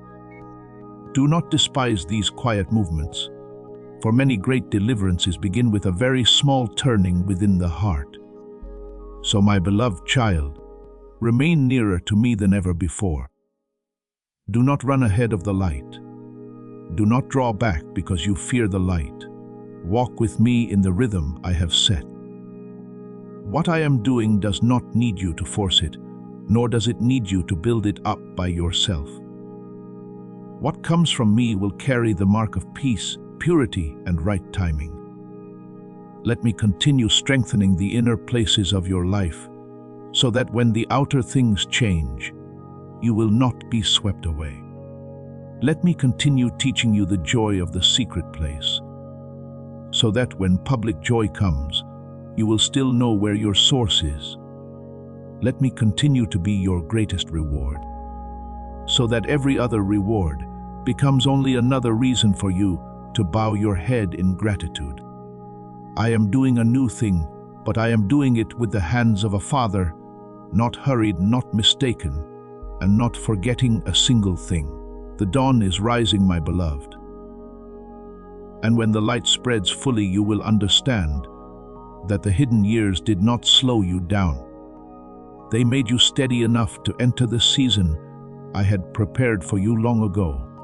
My beloved child, understand with a quiet heart that not every time I hold you back means you are unloved, and not every unopened door means you have been rejected. There are things you sincerely desire, but if I gave them too soon, those very things could become a weight that causes your soul to stagger. If I placed you beneath the gaze of many people while the deep places within you still needed healing, that light would no longer remain a pure blessing, but could become a pressure that makes you strain simply to survive. If I opened wide pathways while your heart was still secretly seeking human approval more than my presence, then what you thought was elevation could become the road that pulls you away from me. Therefore, do not be quick to call the hidden season forgetfulness. Do not call delay failure. There are things I delay not to hurt you, but to protect you from what you are not yet steady enough to carry. As it is written, "The Lord is my shepherd, I shall not want." Psalm 23:1. My shepherding is not only leading you beside green pastures. Sometimes it is also keeping you from pastures that appear green, but are not yet your portion. I have placed you in seasons where few people could see you, in order to teach you what applause could never teach. Bright lights can make a person noticed, but they cannot make a soul deep. Recognition can bring the heart a moment of joy, but it cannot replace the peace that comes from being near me. There are lessons that can only be written in the secret place where you no longer perform for anyone. No longer try to prove anything. No longer decorate yourself in order to be loved more, but simply stand before me with all your truth. It is there that I teach you that silence is not emptiness, but space to hear my voice. I teach you that solitude is not abandonment, but the place where the soul is separated from the noises that make it lose its way.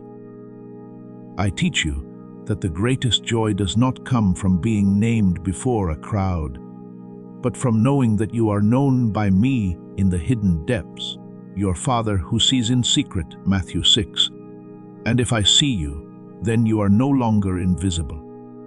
There were times when you wondered why you still had to wait, while others seemed to step forward more quickly.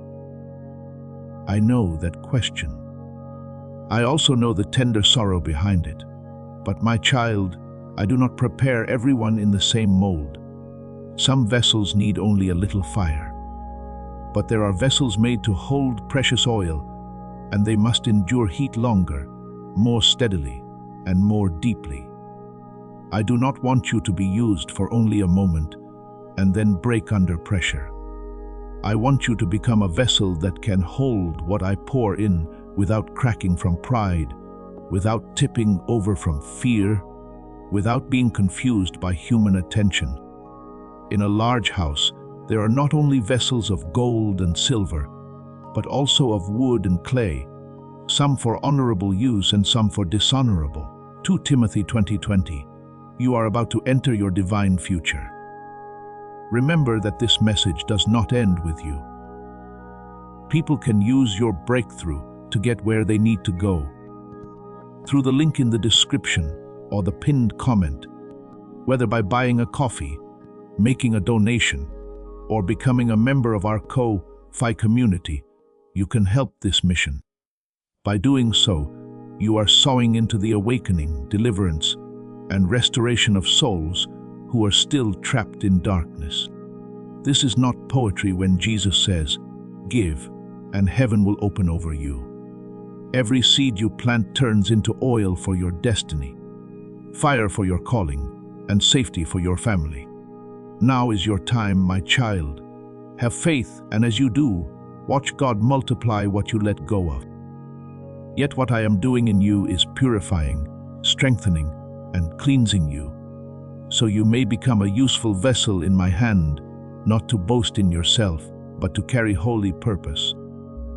Remember Esther, my beloved. Before she was brought into a position where she could save her people, she passed through a long season of preparation. Without noise and without haste, she did not enter the king's palace with the impatience of someone desperate to be seen, but with guidance, humility, and wisdom forged in quietness. When the appointed time came, Morai reminded her that perhaps she had come to her royal position for such a time as this. Esther 4:14. Do you see? There are positions I do not give merely to make you stand out. I give them because of a purpose greater than you. There are elevations that are not meant for you to be admired, but so that through you many may be saved, many things may be restored, and my name may be exalted. If Esther had entered that season with pride, she could have lost the mission. But because she knew how to fast, how to listen, and how to act at the right time, what had been hidden within her became an instrument of deliverance in my hand. In the same way, my beloved, I have taught you to remain in the secret place so that the stage will not distort you. I have allowed you to pass through days when no one called your name, so that when your name is mentioned, your heart will not treat it as the source of your life. I have let you experience sufficiency in me, so that when you receive other gifts, you will not worship the gift instead of the giver. I have touched the places in your heart that once longed to prove yourself, that once ached from not being recognized, that once feared being left behind, so you could say with sincerity, "Father, if I have you, I still have the best portion." Just as Mary sat at the Lord's feet to listen to his word and was told that she had chosen the better part, 4:2. I am leading you to that same place where my presence becomes an inheritance greater than everything that can be seen. And precisely when you stop chasing the light of people, I begin to make you more ready for the light I give. When you no longer beg the world to recognize you, but only long to walk nearer to me. When you no longer use business to prove your worth, but know how to remain in quiet obedience. When you no longer see being lifted up as the only evidence that I love you, but know that my love is already complete. Even on the day you are hidden, that is when something within you has changed. I can only lift up the one who is no longer intoxicated by being lifted. I can only entrust more to the one who has learned that gifting is not greater than presence. An open door is not more precious than my voice, and success can never replace holiness. Humility comes before honor. Proverbs 18:12. So the humbling you learned in the secret place does not diminish you. It prepares you to receive without being destroyed. Now the season of transition has begun. But do not look for it only in loud sounds. Often my shifting comes like the dawn. It does not tear the night apart in a single moment, but gently lays light upon the earth in layers. At first, there is only a thin brightness at the horizon, and then, little by little, darkness loses its right to rule. Not because it is argued with, but because the light keeps increasing. You may not yet see everything with your natural eyes, but your soul has already sensed it. The atmosphere is changing. The rhythm is different. The things that once felt heavy are gradually losing their weight, and the places that once seemed closed are beginning to tremble before my command. The path of the righteous is like the morning sun, shining ever brighter till the full light of day. Proverbs 4:18. You do not need to force the dawn to come faster. You only need to stand firm in the direction I am leading. Do not fear that quiet change. Do not doubt it simply because it does not yet look like what you imagined. I do not always announce a new season with thunder. Sometimes I begin by changing the appetite of your soul, causing you to no longer crave the things that once distracted you. Sometimes I begin by lifting the heaviness from an old memory. Sometimes I begin by giving you the courage to say no to something that once kept you small. Sometimes I begin with a simple prayer returning to your lips after many dry days. These signs are not small before me. They are the first movements of a new season, like the sound of water from far away announcing that the river is coming. When Elijah sent his servant to look toward the sea, at first there was only a cloud as small as a man's hand. Yet from that small sign, a great rain came after a long drought. 1 Kings 18:44. So it is with you. Do not despise the small cloud in your life. What begins small in my hand can become a rain of restoration. Therefore, my beloved child, guard your heart as the light begins to increase. Do not return to the old thirst to be admired. Do not let revelation make you forget the lessons of the secret place. Do not let an open door draw you away from my feet. If I bring you forth, it is so you may reflect me, not so you may build a name for yourself. If I place you in a wider space, it is so my life may flow through you, not so you may exalt yourself. If I allow others to see the fruit, remember that the roots still remain in the place no one sees. Let the one who boasts boast in the Lord. 10 Sidon.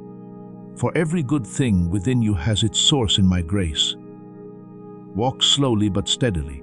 Keep your heart open, yet remain watchful. Receive what I am doing, but do not leave the humility that has kept you safe. I did not keep you in the quiet shadows to slow you down. I kept you there so you could mature. I did not delay in order to take away your joy. I delayed so that your joy would not be mixed with the need to be seen. I did not hide you because you had no value. I hid you because what is precious is often protected before it is released in the right season. Now, as the dawn begins to slip through the windows of your life, remain nearer to me than ever before. I am the light you need, the reward you seek, the giver and also your inheritance.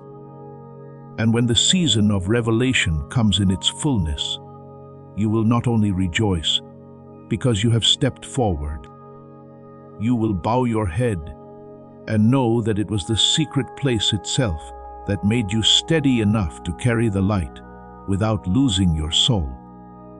Therefore, now that the light around your life is growing thicker, now that the atmosphere within your soul is no longer the same as before, I want you to hold on to the most precious thing the hidden season has taught you: tenderness. Do not let the signs of a new season make you hasty. Do not let the first trace of light cause you to forget that dawn still must spread according to my rhythm. Do not despise the hours known by no one but me, because it was in those very hours that you were formed.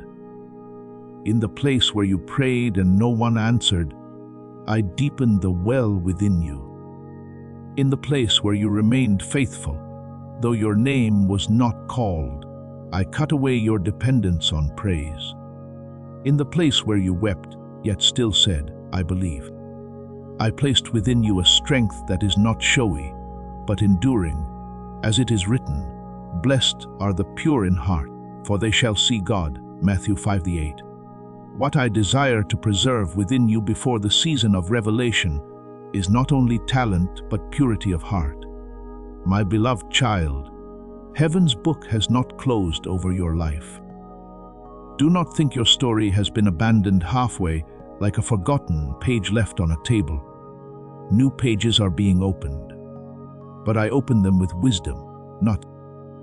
Your name is not drowned out among countless cries. I call your name clearly, without confusion, without dimness, without distance. As it is written, I have called you by name, you are mine. Isaiah 4:3-1. When I call, your entire history lies before me. The seasons you have passed through, the things you have lost, the tears you could not count, the times you wanted to let go yet still clung to me. No part of you has slipped away from my holy remembrance. But listen carefully to this. The word I speak over you now is not another word of delay meant to disappoint you, but a final word of preparation meant to make you steady. The last steps before a new season often require deeper purity, because what is coming carries greater weight than what has passed. If you feel me still touching certain places within your heart, do not be afraid. If I still remind you to release a little pride, a little impatience, a little need to be understood immediately, do not resist. I am not taking something from you. I am making your soul lighter, so you can carry something weightier in grace. Let us throw off everything that hinders and the sin that so easily entangles, and let us run with perseverance the race marked out for us. Hebrews, you cannot enter a spacious season while old cords are still wrapped around your feet. So I loosen them with love. Stand firm, my beloved, not with the hardness of one who must defend themselves, but with the endurance of one who knows they are being held. Keep your heart pure, not because you are afraid of losing blessing, but because you love me more than anything I could give. Continue in faithfulness, not to purchase a reward, but because faithfulness is the language of love between you and me. What you have sown with tears will not remain forever in the dark soil. Those who sow with tears will reap with songs of joy. Psalm 126:5. And when the harvest comes, you will understand that no tear was useless. No long night was forgotten, and no act of obedience vanished into empty space. I am drawing near to you in the very thing you thought was silence. I am working in the very place you thought was stillness. I am arranging in the unseen realm what will gradually touch your visible life. There are encounters being prepared. There are doors whose hinges are being reset. There are words once delayed that are moving toward their appointed time. There are things you could not connect on your own that I am weaving together with faithful hands. But first, I keep you near me because revelation without nearness can leave the soul dry. I want you to enter the new season, not as one demanding to be seen, but as one who has been formed, not as one chasing glory, but as one who carries glory with humility. Then you will see, my beloved child, I was never silent in the way you feared. My silence was not absence, but the depth of a work being completed. I was never distant in the way your pain told you I was. I have remained nearer than breath, nearer than thought, nearer even than the prayers you had not yet spoken. And what I have long seen in you, faithfulness in the night, tenderness and pain, obedience in the place no one knew, is moving toward the day it will be revealed. Not so that you may be exalted apart from me, but so that through you my name may shine. Be at peace. Dawn has begun. The book is opening. The season of reward is no longer a distant echo. It is drawing near in my holy rhythm. And when it comes, you will bow your head and know that every moment of waiting has been transformed by me into glory. Heat. Hey.